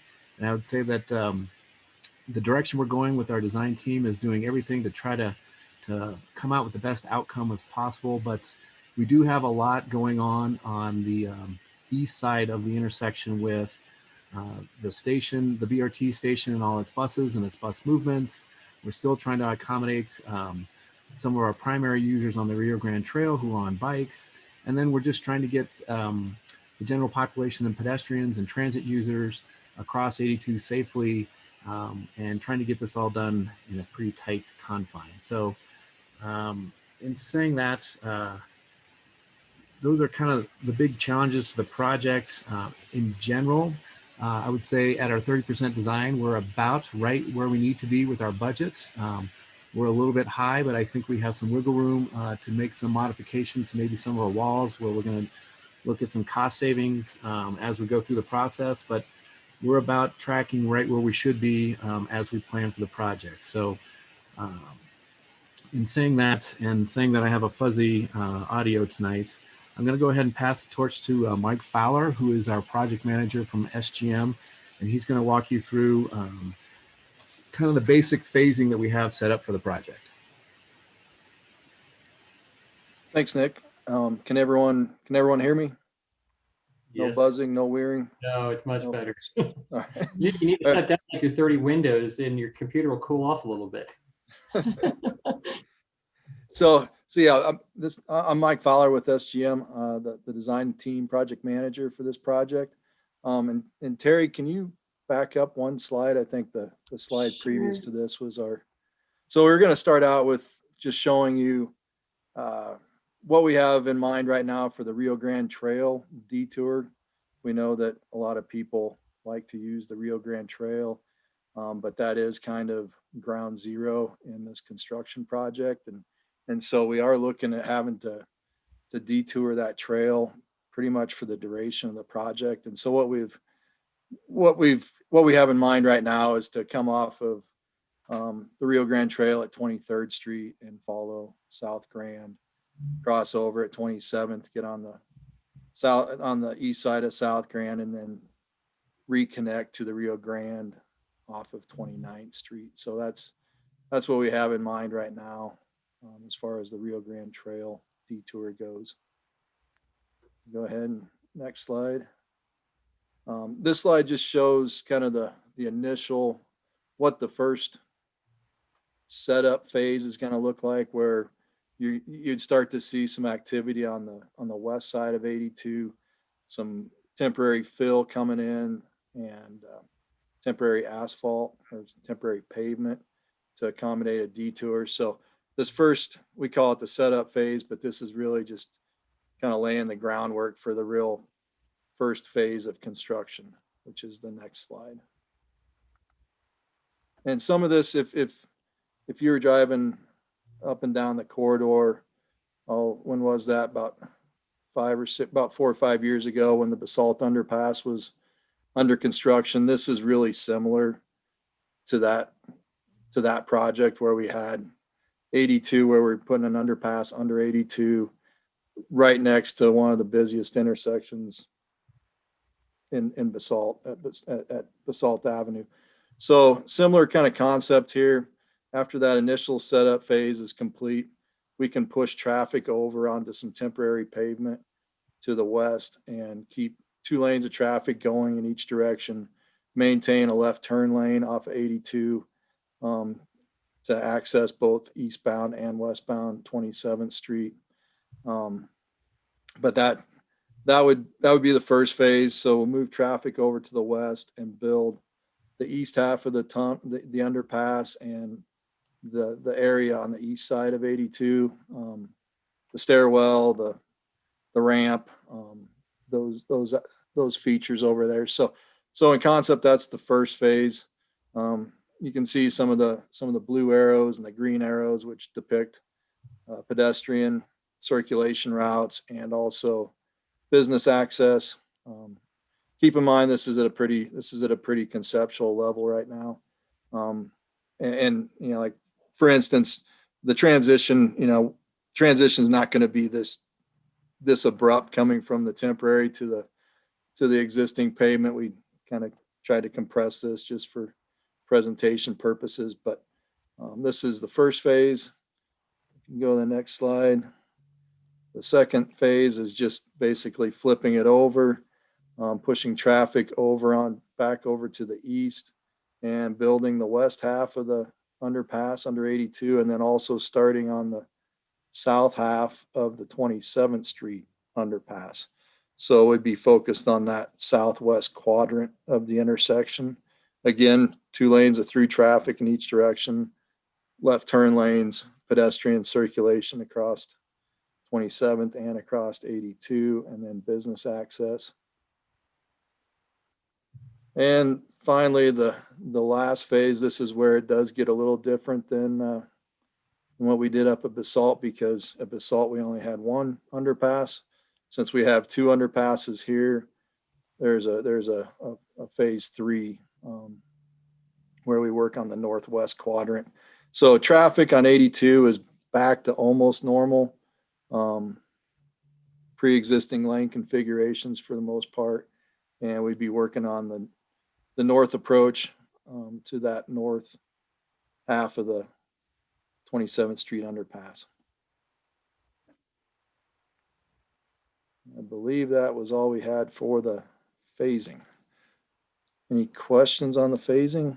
And Mike, this is Nick again. What I'd like to add is that all that movement back and forth of 82, if anybody drove through a couple years ago in Basalt, basically over our 12 or 14 month project, those moves are going to happen every few months. And so we'll be in a configuration for almost 3 or 4 months at a time, and we'll be working behind concrete barriers. So the tough part is doing the switches, and the switches are painful when they happen, and they're painful for a couple of days for all the users of the road network to get used to it. But once everybody gets used to it, within 2 or 3 weeks, it's a pretty seamless kind of construction zone.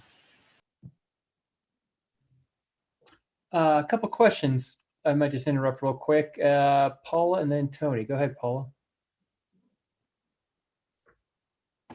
Hey, Mike, can you go back to that last slide with phase 3? That one, yes. So at that point in time, people can cross 27th Street, correct? I'm just wondering, I know you move the bike traffic around, but is there a way for pedestrians to get across Highway 82 at this point in time, at this juncture, if they need to? If it's not a bike, if it's a pedestrian just trying to get across. So they have to get across 27th, and you're working there. When you have the underpass on under the highway, I'm just kind of trying to see how they would get where they would cross Highway 82 if they were on the northwest corner. Yeah, on the northwest corner, that would be difficult. That's something that we'd have to take a look at. Okay. As we get further into design, there may be an opportunity to cross 27th further west and get them on the south side of 27th, and then cross 82. There may be some, jumping back and forth a little bit, but this phase is where 27th Street is probably the most constrained and most impacted. Okay. Yeah, that's just the one thing that I saw was like, well, how do you get over there? But okay, yeah. Thank you. Councilor Hershey. Mike, I'm really less concerned about pedestrians. This is for their benefit ultimately, and Paula, they're just going to have to go further to cross. Then the mass amount of traffic, Mike, do you liken this sort of to the Basalt underpass and the traffic mess that created with the shifts that were confusing for drivers? And what do you think the impact is going to be, even rush hour during busy times? Thank you.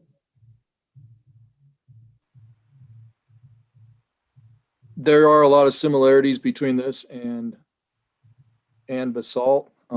One thing that I would point out is the speed limit at Basalt was, I believe through that intersection was 45. Right here, it's 35. We had a hard time getting people to slow down going through Basalt, and that was a challenge for sure. As far as the traffic switchovers go, like Nick said, that does create some challenges during that 1 or 2 day period when the switchover is occurring. But if we can message that, get out ahead of it, possibly do that over a night or weekend, or try to work around rush hour as much as possible, we can look into that as well. Thank you, sir. You're welcome. Ingrid. Hi, thanks so much. Hey, I received a letter from Steve Smith, who is with the Glenwood Springs Bicycle Advocates. And he kind of did a review of the project, and I think it's definitely specific to the biking industry. And he mentioned that he felt that the current configuration is a little short when it comes to the bicycle and ADA ramp. He's saying that 6 feet is not wide enough, and his recommendation is 10 feet. And I just wanted you guys to have an opportunity to address that, just the why behind that, and also, your understanding or research behind it. Yeah, so this is Nick again. One of the things I think he's talking about is on the east side where we have the ramp coming out of the underpass. Basically today we have a landscaping buffer with some trees that keeps the station separated from the people walking on 82. And we also have a sidewalk that runs on 82. So we do not have a whole lot of space on the east side. And I don't know if you caught that this is one of the most constrained underpasses that will be in the corridor. One of the problems is we cannot go to the east because 27th is at a 14% grade. And so it's the road is actually going up. And so it's really hard to catch grade and get out of the bottom of the underpass if you were to go straight. And so that's why we've bent our ADA access to the south to run parallel to Highway 82. And we just don't have a lot of area. I reached out and gave Steve a set of plans and spent some time with him on the phone to explain some of the things. And he was just assuming that we could take some surface out of the station. And what I will say is that, we have some competing demands here that are way different than a lot of the other underpasses. And we must maintain that template that we have at the station to get buses around one another. And so we really can't give up any square footage or any more room to take away from the buses travels area. So we're kind of constrained on the amount of space that we have in the existing sidewalk and our landscaping buffer.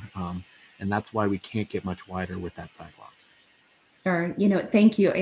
And whenever there's an opportunity to kind of look at it from all these variables, you can kind of see that you guys have attempted to make the best case scenario with such a constrained location. So I appreciate you explaining that. I know how important it is to the bicycle users. So thank you. Nick, real quick, just on that point, why can't you shift Highway 82 over, what would it be, 8 feet? Because we're looking at 4 feet on the upslope going to the east, and then 4 feet additional on the west return on that section. So that'd be 8 feet. What's stopping you or CDOT from just shifting 82 over 8 feet? I know that sounds like a lot, but why is that? It would be a lot to move the entire highway and all the infrastructure associated with it. So to move everything that width, we're moving the highway one direction.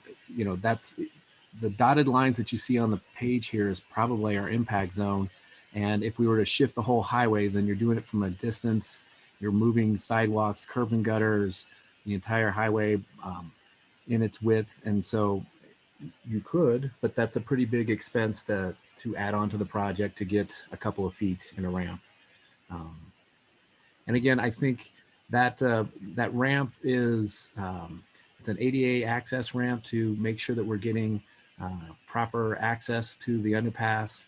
I think sometimes Steve's an advocate for the trail and the trail system. And I would say that the function on the east side, while bikers will be using that side of the underpass, it's kind of more for access for the pedestrians and general public. And we haven't quite got to the point of signing, and we haven't quite started discussing, but we might, because it is a little tighter on the east side, even ask people to dismount their bikes to make sure that it's safe for all users in those tighter areas. Okay, Steve Davis.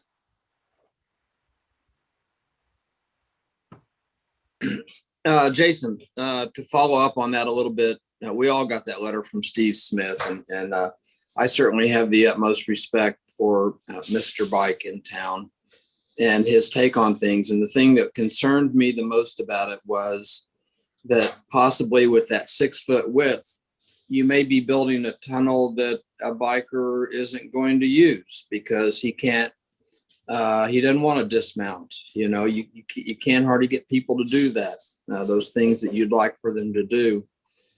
So you did say in your last comment that it would be difficult to make it much wider. I guess my question is, when you use the word much, that means, hey, there's a possibility of making it wider.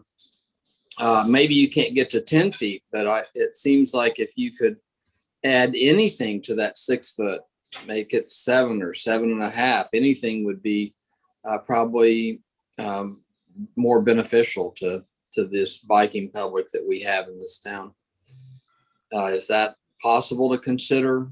Well, and I would say the other thing that we also didn't discuss is that beyond putting in essentially the ADA ramp coming out of the tunnel, re-establishing the sidewalk that runs parallel to 82, we also now have to protect that hole that we've just created next to the live travel lanes on 82. And so basically we're going to have a series of guardrails on the back side of the highway sidewalk. And then on the opposite side of the 6-foot ramp, we also have to put in guardrails to keep, some odd thing happen if a bus were to go into the ramp drop as well. So we've got a lot going on there. I would say that in general, we're pretty tight, and we've spent a lot of time on this in the beginning. We could always go back and take a double look at things, and I think that always has value, but we are trying to get a lot stuffed into our 5-pound bag here. I appreciate that. And I recognize you're on a very tight project there. You did say that there was a landscaping buffer, and possibly, a guardrail takes up much less room than landscaping does. And so anyway, I think, if you could grab a foot there somewhere, it'd probably be helpful.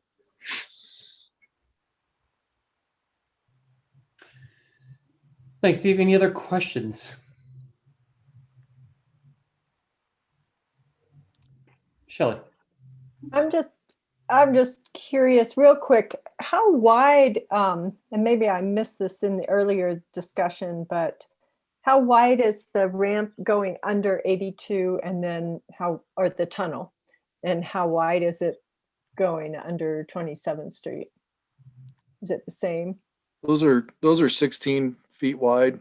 The tunnel, the underpasses are 16 feet wide. Okay. And the Rio Grande Trail generally matches that. You can see, at the intersection between the two underpasses, we're trying to be pretty generous there with the width of the trail. And then, maybe it shrinks back to say 12 foot, and then continues on to 10 foot. I think 10 foot is the standard width on the Rio Grande Trail outside the project limits, but the tunnel itself, the underpasses themselves are 16 feet wide. Okay, thank you. And I'd just like to echo the comments from Ingrid and Steve that, yeah, if there's any way to get more width on that ramp, that would certainly help enhance the project. Thank you. All right, guys, I think we got a little sidetracked with all of our questions. Not that they're not good questions, and I appreciate them, but yeah, there we go. All right. All All right, I think that means that I'm up, Mr. Mayor, members of the council. I'm Jason Janes. I'm a landscape architect and planner with DHM Design, and I'll be talking tonight a little bit about the aesthetic treatment for the project as it stands now at this 30% stage in the game. And we'll talk a little bit about how our study of the aesthetic treatment relates to some of the refined layout elements of the site, as well as the applied materials that are proposed. And our focus, given some of the conversations that we've just had now about the constrained nature of the site, is thinking about how the applied materials or how the aesthetics of the project can respond to those site constraints and actually help achieve some of the project goals relating to safety and durability and cost and user comfort. And so as a part of that, given the constraints of the site, we've looked at really limiting the materials palette for the project. What you see up on the screen right now is a preliminary proposed materials palette. And what we've also tried to do is understanding the context of the project, which is the immediate adjacency to the BRT station. We also heard some very positive comments about the materials used at the new 27th Street Bridge. And we wanted to make sure that we were relating to those and complementing those materials of those very close by public projects, but at the same time not copying them. And so we've come up with this proposed materials palette, and the primary material that you will see in the corridor, because there is an extensive amount of walls, is the retaining walls. And we've proposed that as a board-formed finished integral color concrete that has a clay color to it. And what the board forming does is it gives the retaining wall a warm texture and some relief and shade and shadow and variability. So it's not just a big flat concrete wall, while at the same time not adding substantially to the thickness of the wall. That finish is integral to the face of the wall. And so you get a nice finish without having additional inches taken out. And when we look at the corridor view going down the ADA ramp, it will be clear why that's really important, and we've already discussed it. And that clay color also relates to the red sandstone that's so common in the city. And so that becomes kind of the primary material. And then a secondary wall material where we want to bring a little bit more refinements and maybe a little bit of lightness, where on the upper right-hand image on the screen is a porcelain tile veneer. And so that's a light color that can come in a variety of textures. What we like about it is it's very thin to apply to the wall, and it's very durable, and it has a nice finished character to it. Again, not encroaching more deeply into those constrained spaces that we have. On the ground plane, the recommendation right now is for a standard gray broom finished concrete, obviously durable, cost effective, very appropriate for a project like this. In areas where we want to bring highlights or call attention to the eye, or even calm traffic, with banding of stamped concrete in a cobblestone style stamp that's maybe a contrasting color of a darker gray. And we'll see in some of the imagery how that applies and how that actually helps us move towards some of the project goals of safety and user comfort. For the metal in the project, which tends to be the guardrails, the stairs, we're drawing directly from that BRT station. It's so close, and the highlights there are galvanized steel, both in the stairs and the guardrails and the architectural details on the building. And so that seems like a pretty simple place to draw some relationships. And then in the landscaped areas, by and large, it's native restoration for those disturbed zones along the corridor. And then in very distinct areas, particularly at the underpass mouths of the intersections, some hardy shrub planting and ground cover. And we're not talking about highly detailed gardens here. It really is about materials that are durable, but add some softness and some life in these constrained areas, kind of down in the bottom in the entry to the underpasses. And Terry, we can move on to the next slide. And what we'll look at next is just a handful of illustrative images that show how these materials applied to the project start to really address and drive that character.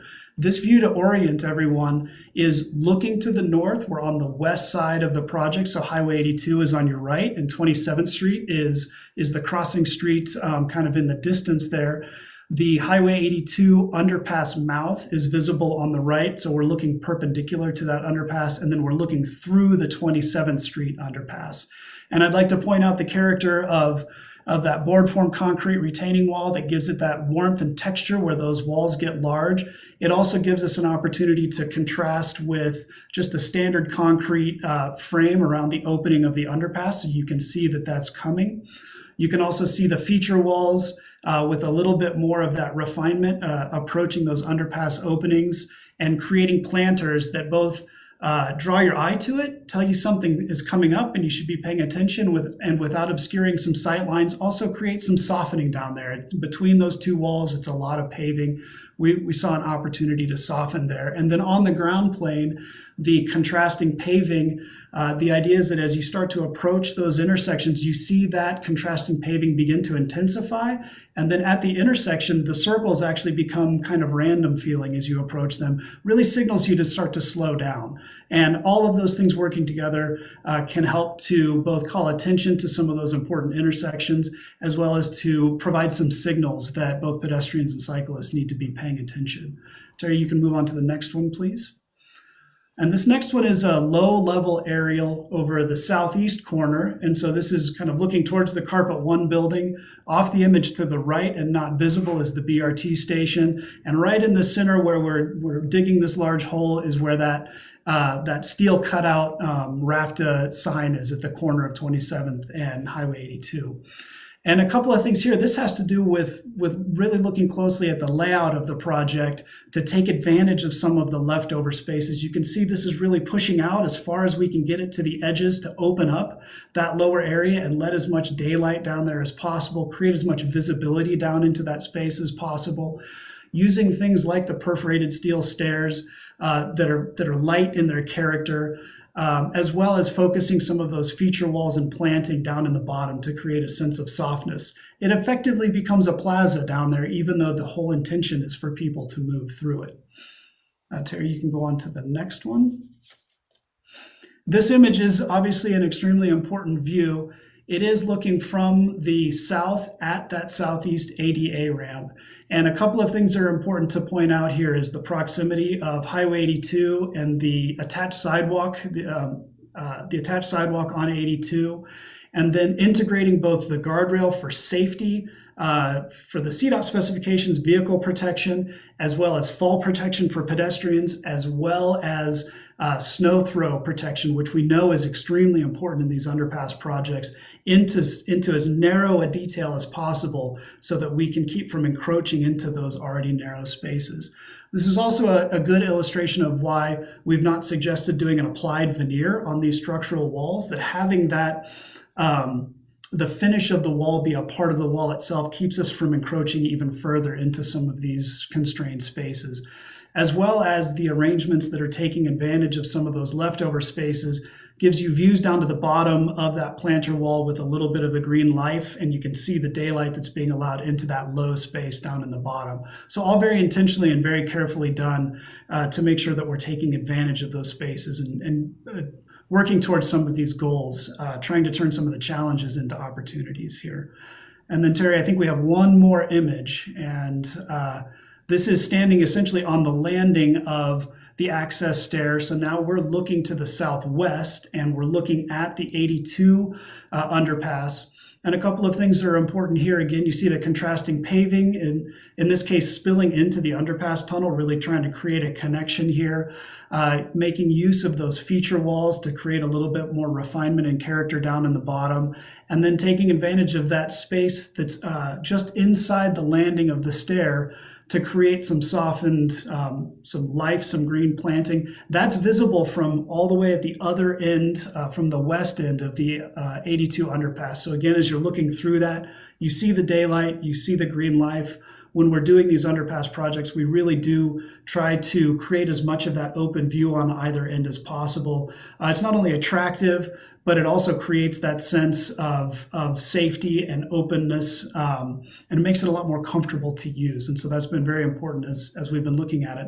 One thing I haven't addressed that is also extremely important, both to safety, functionality, and ease of use, is lighting. And we have 3 different approaches, although we've not gotten to fixture selection yet. In an area like this, it's been very effective in other projects to use overhead pedestrian lights casting down to light these areas and create a significant amount of light without big pockets and pools of shadows. Along the Rio Grande Trail and along the ADA access, we've got walls that we can use integrated lighting. So it could be niche lighting or built into the walls that we can cast down. And again, make sure that we've got good solid lighting. And then what we like to do in the tunnels themselves is as much as we can get the lighting up and cast it across the ceiling and cast it down the walls with a really simple light finish on the walls. So that's kind of the basic approach that we have to the lighting. We know that that has to be durable. We know that there are challenges when people try to kind of knock those lights out and make things dark. And so keeping that really simple and really durable is something that's going to be extremely important. So I think that's kind of the overview of the approach. As we've been looking at these and refining the layouts and refining the materials, we've been testing against those project goals, one of which is cost. And as Nick said towards the beginning of this, we feel confident that these materials, we like them, we think they're very appropriate, will create an aesthetically pleasing end product and also meet some of the cost requirements for this project. And I think with that, I'd love to hand it back to you, Mayor Godes, and the council. And if there are other questions or comments about the materials and the layout themselves, we'd love to hear that from you. Thank you very much. Thanks, Jason. Appreciate it. It's beautiful. Real quick, maybe Jason, maybe Nick. There's a lot of landscaping, and it's beautiful, but that looks like kind of a maintenance nightmare. You all are going to take care of that, right, Rafta? I mean, we all, let me rephrase that. We all are going to take care of it as a RAFTA entity, because that seems like a lot for our Parks and Rec to ask them to do. We're working on an agreement with the city currently, and I think we're each going to take a component of this. We have an existing irrigation system in that corner where the sign is that we probably tap into, and so we will probably take the landscaping that's in the picture. And then the Rio Grande corridor, we're putting that back to native materials. And then anything else that happens coming down 27th, then I think the city would be taking on. But yeah, we're looking to split this, and we're currently working on an IGA with Terry to get that to both boards here in the next couple of months, so that we have that in place before we go out to bid. Okay, thank you. I appreciate that. Terry, real quick, just while I'm rolling on the questions, our contribution, I see in the staff report, is 500,000. Yes. And this project, the overall project cost, what we see here is how much? I think it's now 10.1 million. Is that correct, Nick? Yep, that's our number right now. Okay. All right. Thank you. I remember seeing that. I didn't know if that was, if I had made that up or not. Charlie, then Paula, then Shelley. So Jason, I appreciate the most of this I really like. I'll tell you the thing I don't like at all is the circles in the concrete. This was proposed, and we were looking at early on when I was on the DDA, we were looking at things to be under the Grand Avenue Bridge that was going to be constructed, and it just doesn't meet Glenley character. I understand you're trying to get some contrast so you can have safety, but I would like to see you look at some other banding. We use banded sidewalks almost everywhere now. We have different colors with some bands going across it, and maybe have more rapid bands as you come in. I don't know how to do that, but I just don't like the circles at all. It doesn't feel like Glenwood to me. It feels modernistic and things like that. And it's my personal view. So that's all I really have. Otherwise, I really like what you have here. We can get a little wider, as everyone else has commented on that ramp. That'd be wonderful, but it doesn't look like that's easily doable. So. Thanks, Charlie. Paula, you are up. Here we go. There we are. Jason, beautiful. But I do have a question, and it's similar to Jonathan's, and it deals with who's taking care of this. You had said that these walls with these warm colors are like a wood, or wooden, basically. And I'm just curious about the durability and who starts replacing them. And it really comes up because we've been talking about fencing in South Glenwood and how bad it looks now. It looked great when it was first put up 20 years ago. But so how does that happen? Who takes care of these walls? What do we do in the future if it's not concrete? So this is Nick. Yeah, those are all concrete walls. It's a board form finish, which means you're using roughened boards as your form liner, and you get the texture of the wood once you pull away the forms. And so It's all concrete. It's going to be integral color. Great. We've got a lot of experience doing liners and painting, and this. If you wanted to go take a look at it, the basalt underpass has a couple walls like this that really turned out nicely.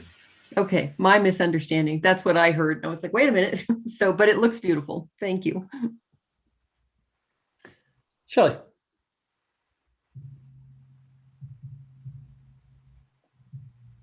Thanks for the presentation, and the pictures are great, so it really helps to visualize it. Could you go back by, I think, just one slide? Is there any way to do that? This one, shall I? Yeah, that one. Again, just looking, how deep is that when you get on that 6-foot ramp when you get down into the depth? Oh, Mike, I think the depth is probably what? It's 12 to 16 feet. Okay. At the plaza level. Probably about 12. Yeah. The tunnel itself, Shelley, or the underpass is about 9 feet at the center. So it has an arch top similar to the one over by highway or exit 116. Right. Okay. So yeah, again, not to hammer on the width of that ramp, but it's going to feel pretty deep and narrow when you get down in there. So that was my only thought on that when I saw that picture. But then if you can go forward to the next slide, forward, please. This. Just that final one. Yeah. So my only other thought on aesthetics there is that at that BRT station, they have some stone accents kind of inside and out on the little, on the seating area and stuff like that. I don't know if there's any way, I mean, I appreciate the cost effectiveness of board form and everything, and you do get a nice look with that. But if there's any way to incorporate any of those, even a little bit of stone accent to kind of tie it in with the BRT station, it's just a thought. But I like the fact that, you're kind of matching the railing to the BRT station, so that will kind of tie it in. And then my only last comment is I am the council liaison to our Arts and Culture Board. And we actually, that board has been working on a public arts plan for the city for the last probably year and a half now. And it really got delayed because of COVID and everything, but they're getting going now, and we should be wrapping it up in the late spring here. And we have a lot of board members that are very passionate about getting art out in the community. And I'm just wondering, one of the ideas they had is if they could take a look at projects in the city and just maybe give comments for if there's a good opportunity to some way incorporate an art into this. And like, I'm looking at that wall on the right hand side of this slide and just thinking, maybe could a mural be put on there? Again, the city would, I think, take part of that. It would do that part of it through that arts board, or they would look for grant funding or something like that. But would you guys be open to them just being able to take a review at the plans and just maybe give some ideas for trying to incorporate public art into the project? Yeah, this is Nick with Raft. I'd say that we're more than willing to work with, whatever other bodies in the city to help the project. I would say that, there could be all kinds of opportunities. There could be in the landscaping areas, we could have areas set aside for sculpture, rotation, or small elements like that. We don't have a whole lot of space, but I think, that's a great idea. And then the bigger masses of walls, if we might look at the timeliness and when we're trying to do all that. I'm not sure if you were thinking they were integral in the concrete, which might make no, probably something that would be, attached. Yeah, and so I think because we have an IGA, or we will have an IGA of what happens with this after the fact, I think if we want to throw up decorations or holiday things throughout different seasons or just on a rotating basis, I think we can add that to the IGA and just identify it as an addition that everybody's going to take care of. Okay, well, thank you. And yeah, Terry, if you're able to maybe coordinate with Karsten and Brian Smith and get these plans to the board just so they can kind of comment. I will, yeah. That would be great. Thank you. Thanks, Shelley. Ingrid. Thank you guys so much for bringing this to us. The renderings were fantastic. They really give you a great visual. I personally am a huge fan of board form concrete. I like the stain because I think it brings out the red from the mountainsides. I'm agreeing with Charlie that it doesn't have as much of a historic component, but I think at this juncture of 82 or South Grand, I think it's acceptable. And I think that it just is a little bit more dynamic than a concrete wall, but really affordable route. So I really like this. I'll echo a couple comments. I'd love to see some public art integrated into it. I think that makes for a fun venue and brings a little life to it. And while there are a handful of people here in this rendering, I do have a concern for safety. So in your rendering, I don't see like security cameras. And so I'd like to see that. I think that there is, I'm sure you have security cameras at the Velociraptor station, and I would like to see that as well, just to make sure that we don't have a vagrancy or just a general safety concern. And then last but not least is it does seem a little overly vigorous with landscaping, and I just don't want to see that fall into a decline if maintenance isn't there. So those are my comments. Thanks, you guys. And this Nick with Raft again. I can comment on the security cameras. Basically, what we do have security cameras at the BRT station, and just like we did at the Salt and ABC, we will put cameras probably on the approaches to the underpasses and in the underpasses themselves, and then they'll feed back to the stone icon at the station where we have servers that capture all that data from the cameras, and we'll tie that in just like we have in other places. And then if the city PD ever needs to get anything, we work with the community to get that data to them if they need to get the access to the camera footage. Perfect. Thank you. Thanks so much. Thanks, Ingrid.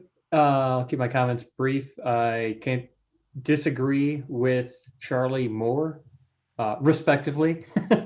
I love the circles. I think it's cool. I think it's dynamic. I don't think everything in this town has to look exactly like the historic part of downtown or the Bank of Colorado building or the parking garage. I think each section of town has a little different flavor.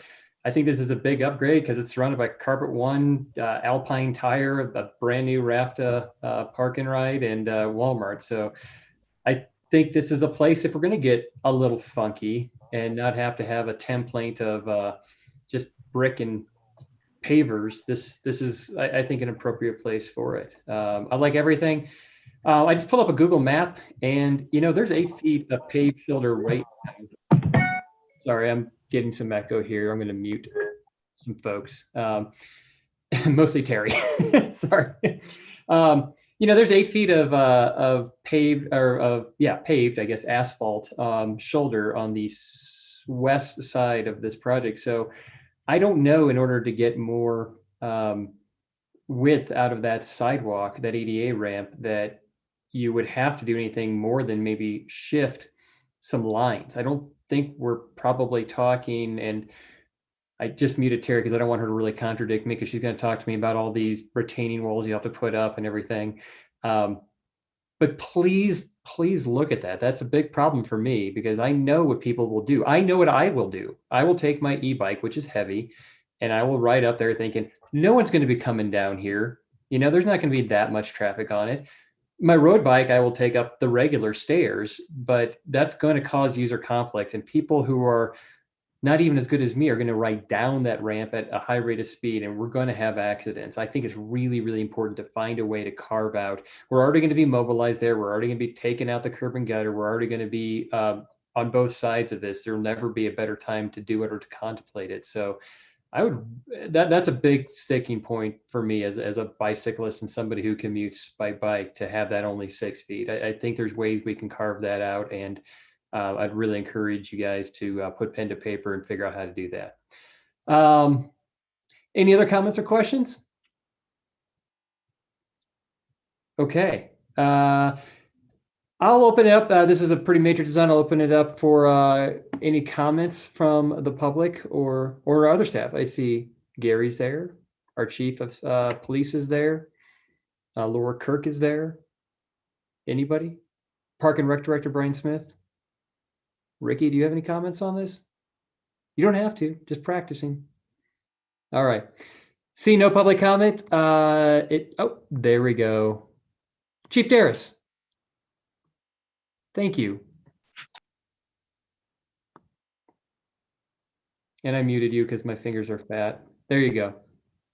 How about now? Fantastic. Sorry. Thank you, sir. I'll be brief.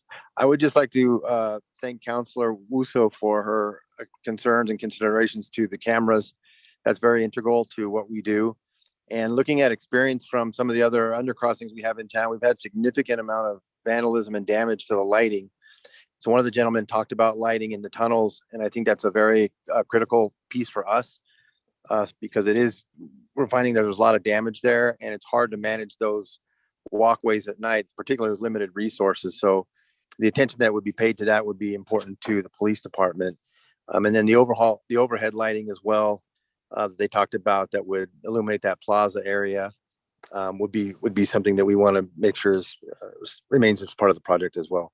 And thank you for considering my comments. Thank you, Chief. I really appreciate that. Anybody else from the public?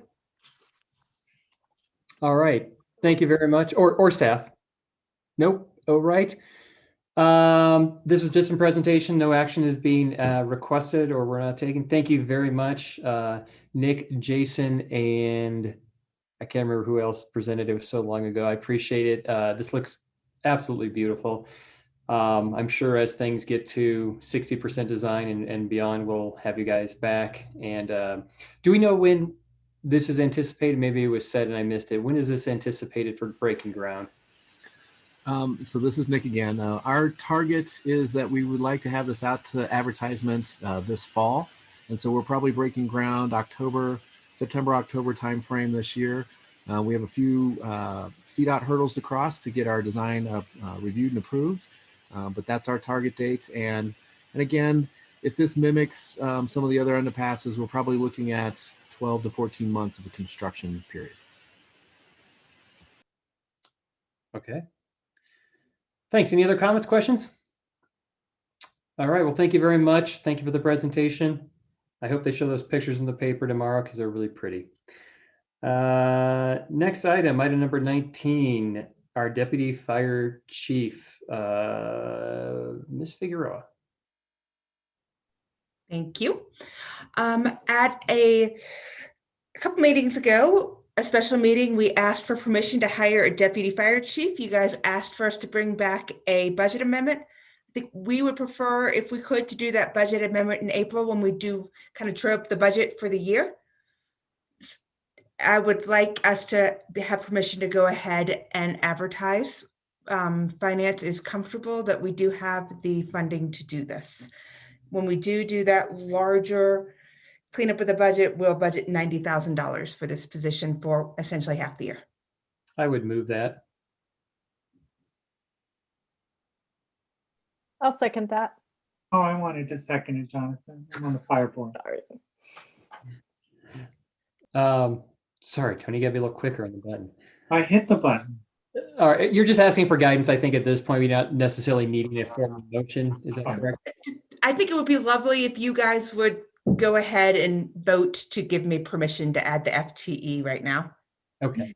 And then before you do that very quickly, I want to tell you that the second meeting in April is when we're planning on having a work session on emergency management. And that's really a big part of this position is evacuation routes, emergency management.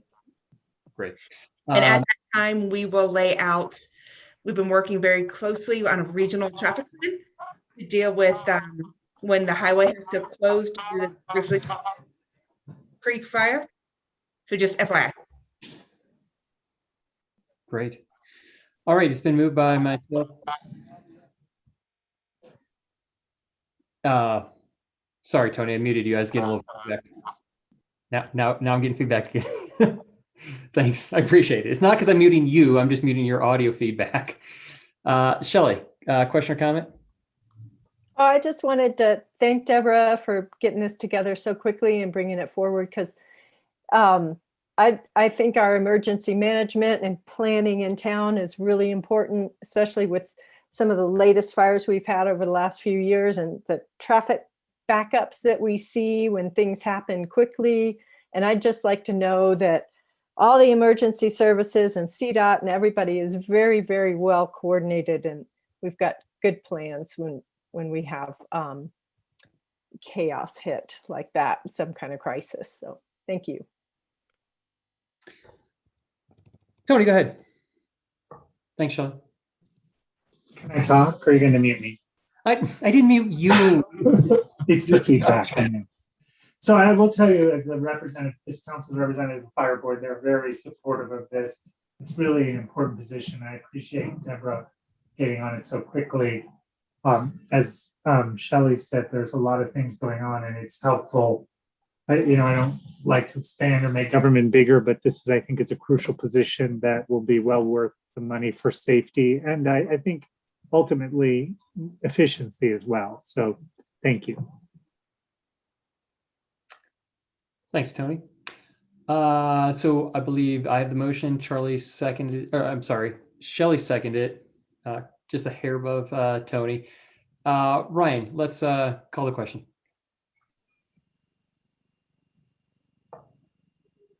All right, I'm on. Counselor Davis. Yes. All right, Counselor Hershey. No, I'm just kidding. Yeah. Thanks, Ryan. Mayor Pro Tem Kaup. Yes. Counselor Wusso. Yes. Counselor Stepp. Yes. Counselor Willman. Yes. And Mayor Godis. Yes. Passes unanimously. All right. Congratulations, Gary, and the community at large. Okay, I just want to do a check-in a little bit. Sorry, Tony. We're just a little bit over our usual break time at 8 o'clock. We only have one more agenda item. Is everybody okay with just powering through this last agenda item, or do we? Yeah, I thought so. Just want to check in.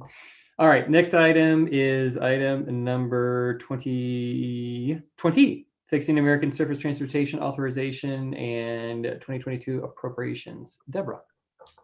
Thank you. With everything that's been going on at the state and federal level, due to trying to recover from the pandemic, our lobbyists have requested that we pick 4 or 5 top projects for earmarks and or for the reauthorization of the Fixing America's Surface Transportation FAST Act. I would like you to keep in mind as you talk about this, especially for earmarks and for large federal requests, is we picked 4 for you based upon, are they designed, because that makes them more competitive? Are they enough money that it is worth federalizing a project?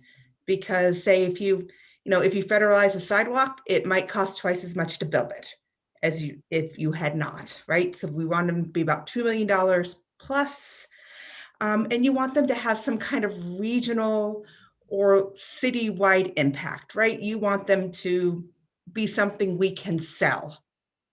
So that is kind of, we've been keeping a list of what we consider shovel-ready projects, and we included that, but we went ahead and, working with Sustainable Strategies, picked out what we think is the most compelling. And we will work with our senators and potentially our representative to try to get some of these projects earmarked where they belong.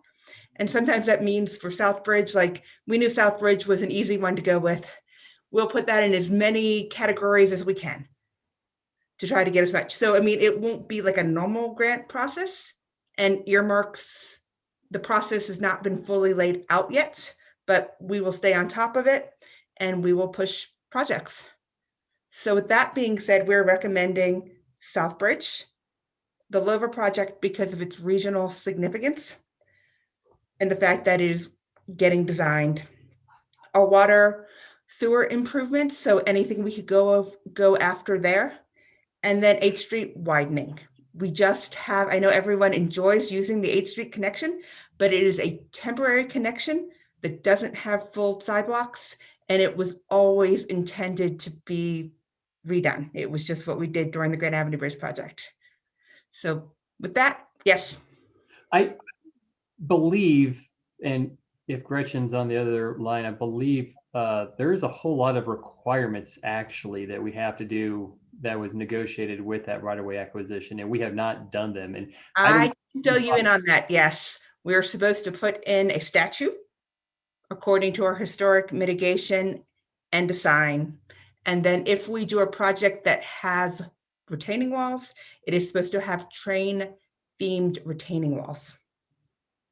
It was part of an agreement we negotiated with CDOT during the Grand Avenue Bridge project. So we do have to do it. I know everyone, it works, right? It works as a road, but it is not a complete street, and it's one of our most well-used streets. So that being said, do you guys have any questions on projects we should pick or not pick? We really think these are the best ones to go after. And there's not a lot of time, so you have to decide tonight, because we are supposed to know as quickly as we can to jump on it as quickly as we can. I would normally love to pull you all together and give you sticky notes and make you play silly games and decide, but we don't have time for that. Okay. Well, if we don't have time, then sorry, Paula. No, I'm kidding. Go ahead, Paula. Go ahead, Paula. Just, I don't know what this is, devil's advocate. What was 5 and 6? Project 5 and 6 on the list. I'm just curious. We didn't get to 5 or 6 because we don't have that many that meet that criteria that are designed or that are on their way to being well designed. So we're basically stuck with 4 because those are the most ready. Is that what you're saying? These are the ones we're suggesting you go after. Yes. But there is a list. One of the attachments is indeed a list of everything we're tracking.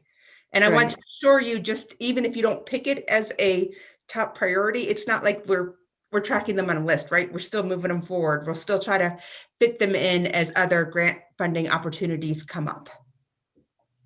No, I get that. I just, it's hard for us to say, yeah, move forward with that. And I guess, and I don't want to do a big debate on the whole list. So I just thought maybe you had 1 or 2 that were like, these were kind of on the cusp, and but we thought this was better because of. We thought about, okay, along those lines, yes, we thought about 3 Mile Confluence area, but Ashley didn't really think it was a good one to go after. Okay.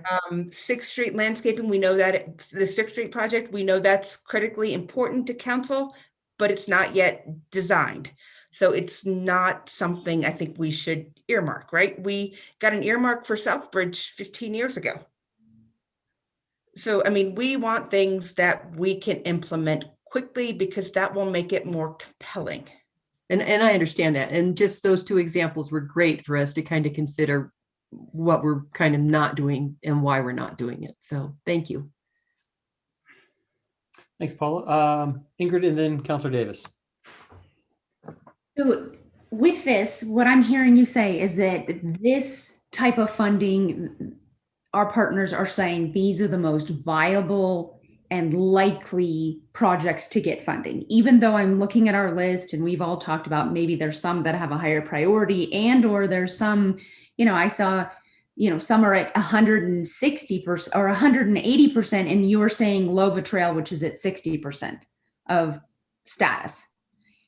Can you explain that? Why that would take precedence? I'm all about it. I'm supportive of it, but I do have other projects that I believe take precedent in my world. So I'm just wanting clarification. Lova would fall under a regionally impactful project, right? Newcastle can put in, I'm in talks with the Newcastle manager. They're thinking about putting an earmark in for the part of it as well. You want, when you're, lobbying your senators, you want something you can say will really make a difference, impact people's lives, improve them. And a neighborhood street is critically important for your neighborhood, but it is not, doesn't make a regional impact. And then, correct me if I'm wrong, but there are some other stimulus and funding opportunities like Main Street programs and stuff that are also out there that we could pursue. Is that correct as well? So we're taking that into consideration as well? Coming down the pipeline, yes, we will keep, I think it's going to be a lot of work keeping up with everything that's coming out of the state and the feds, but that's also why we have this list, right? It's not, I don't want anybody to think because if you don't pick it tonight, we're not going to work on it. This is for a very specific, these are for earmarks and for the FAST Act. Okay, perfect. Thank you. Thanks for clarifying. Thanks, Ingrid. Councilor Davis. Well, Deborah, I would say that I've got a couple of comments. The games we play at council are not silly. That being said, I wonder if the 8th Street project is a little too narrowly focused because it actually is also at the location of an old sewer plant that we need to redevelop, right? We don't have a plan. But it seems like that whole area kind of should be rolled into a bigger project instead of just focused on 8th Street. And maybe you're thinking you can just focus on 8th Street because you already have it. Maybe it's somewhat semi-shovel ready and the rest of that area is not. But we want to keep focused on that confluence, 8th Street crossing, that whole deal. And to your point, Steve, I do believe if we get to the point where we're selling that one specifically, you sell the bigger project, right? And what it can do and what it can't be. So, I think, yes, if we can find funding along the way for that, we absolutely will.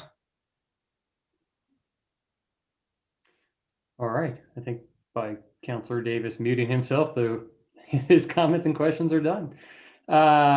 Anybody else have any comments or questions?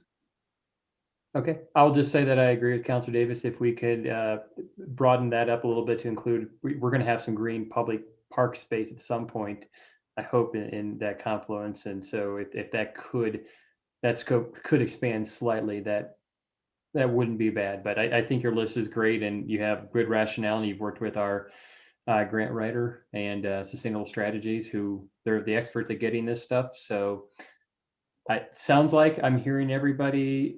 Would you like an official vote on our priorities? Okay. I would move that we approve the priorities as presented by staff. Second. It's been moved by myself, seconded by Tony. Nice job. Any other further comment or questions? All right, Ryan, let's call the question.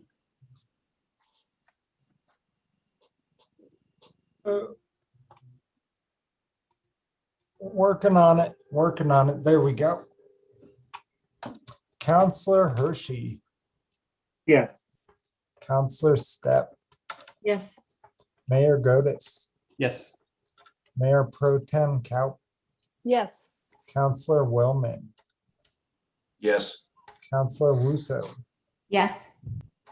Councilor Davis. Yes. All right, that's unanimous. All right. Thank you. Let's see, I'm going to get to my agenda here somewhere. What's next? Planning item has been. Manager. Yeah, city manager report. Thanks, Shelley. Thank you. I am going on vacation starting tomorrow. I will be gone tomorrow and then next week. Jen will be acting manager. And I hope everyone has a lovely spring break, and thank you so much. You too. Thanks, Deborah. City attorney. Sorry, I was getting my mouse to the third screen there. Just a couple of things, a couple of quick updates. RMI litigation continues to grind forward with some discovery disputes. Nothing earth-shattering or terribly flashy, but just wanted to let you guys know that that's still out there and still going on. The other one is we have bumped into a couple of small issues, I guess you would say, with our open records policy that some folks would like us to bring that back and have a conversation about it with you guys. I think that, it's been a few years since we've revisited it. I think I'd kind of target post-election for that, late April, either probably the first meeting in May, really just, you guys have a lot on your plate leading up to that. And certainly you'll have some examples of other communities, open records policy, that kind of thing. So you guys can kind of take a look at what's going on. I know all of you have been subject to numerous requests for open records over the last year or so, some very large ones, some minor ones. So I think it's a good time to bring that back and chat about it. And that's kind of it. I think we'll hopefully be seeing, again, some discussions around Shoshone as the year goes on. COVID and the fires and everything else really kind of slowed that process down, but I think we're trying to get it restarted, those conversations again. So thanks much. I will actually not be gone next week, but I will be gone the beginning of the following week. So I'm not nearly interesting as a city manager, but there you go. Thanks a lot, guys. We know where Anna's phone number is, so. Carl, I would say thanks for that. I would say, getting examples of other municipalities in the Valley for that open records request, I think would be helpful. Just making sure that we're staying current with current state and federal case law, and that we're just, not outside the bounds of what the industry standard is kind of something we should look at. Absolutely. So thanks. Carl, there is the bill pending legislature about Cora and right. Text, emails to council and stuff too. So yeah, no, there's and that was going to be kind of part of it too, is sort of update. It's it's one of those areas that the legislature looks at. I was going to say tinkers with, but I think looks at sounds better. Looks at every year, and there's always some nuance that it may make it out of committee, it may not. On how those things are handled and what's in and what's out, and in response to what's going on in the courts and in the press, frankly. So absolutely. All right. Well, thank you, Carl, Deborah. Have a great time and wherever. And anybody else have anything good for the good of the order? Seeing none, I will. There we go. Is there a second to Charlie's motion? Tony. Sorry, Shelley, sneaked in on you. Motion by Charlie, second by Tony. All in favor, say aye or raise your hand. Aye. Any opposed? All right. We have are. a good spring break. We're going there. So thank you, guys.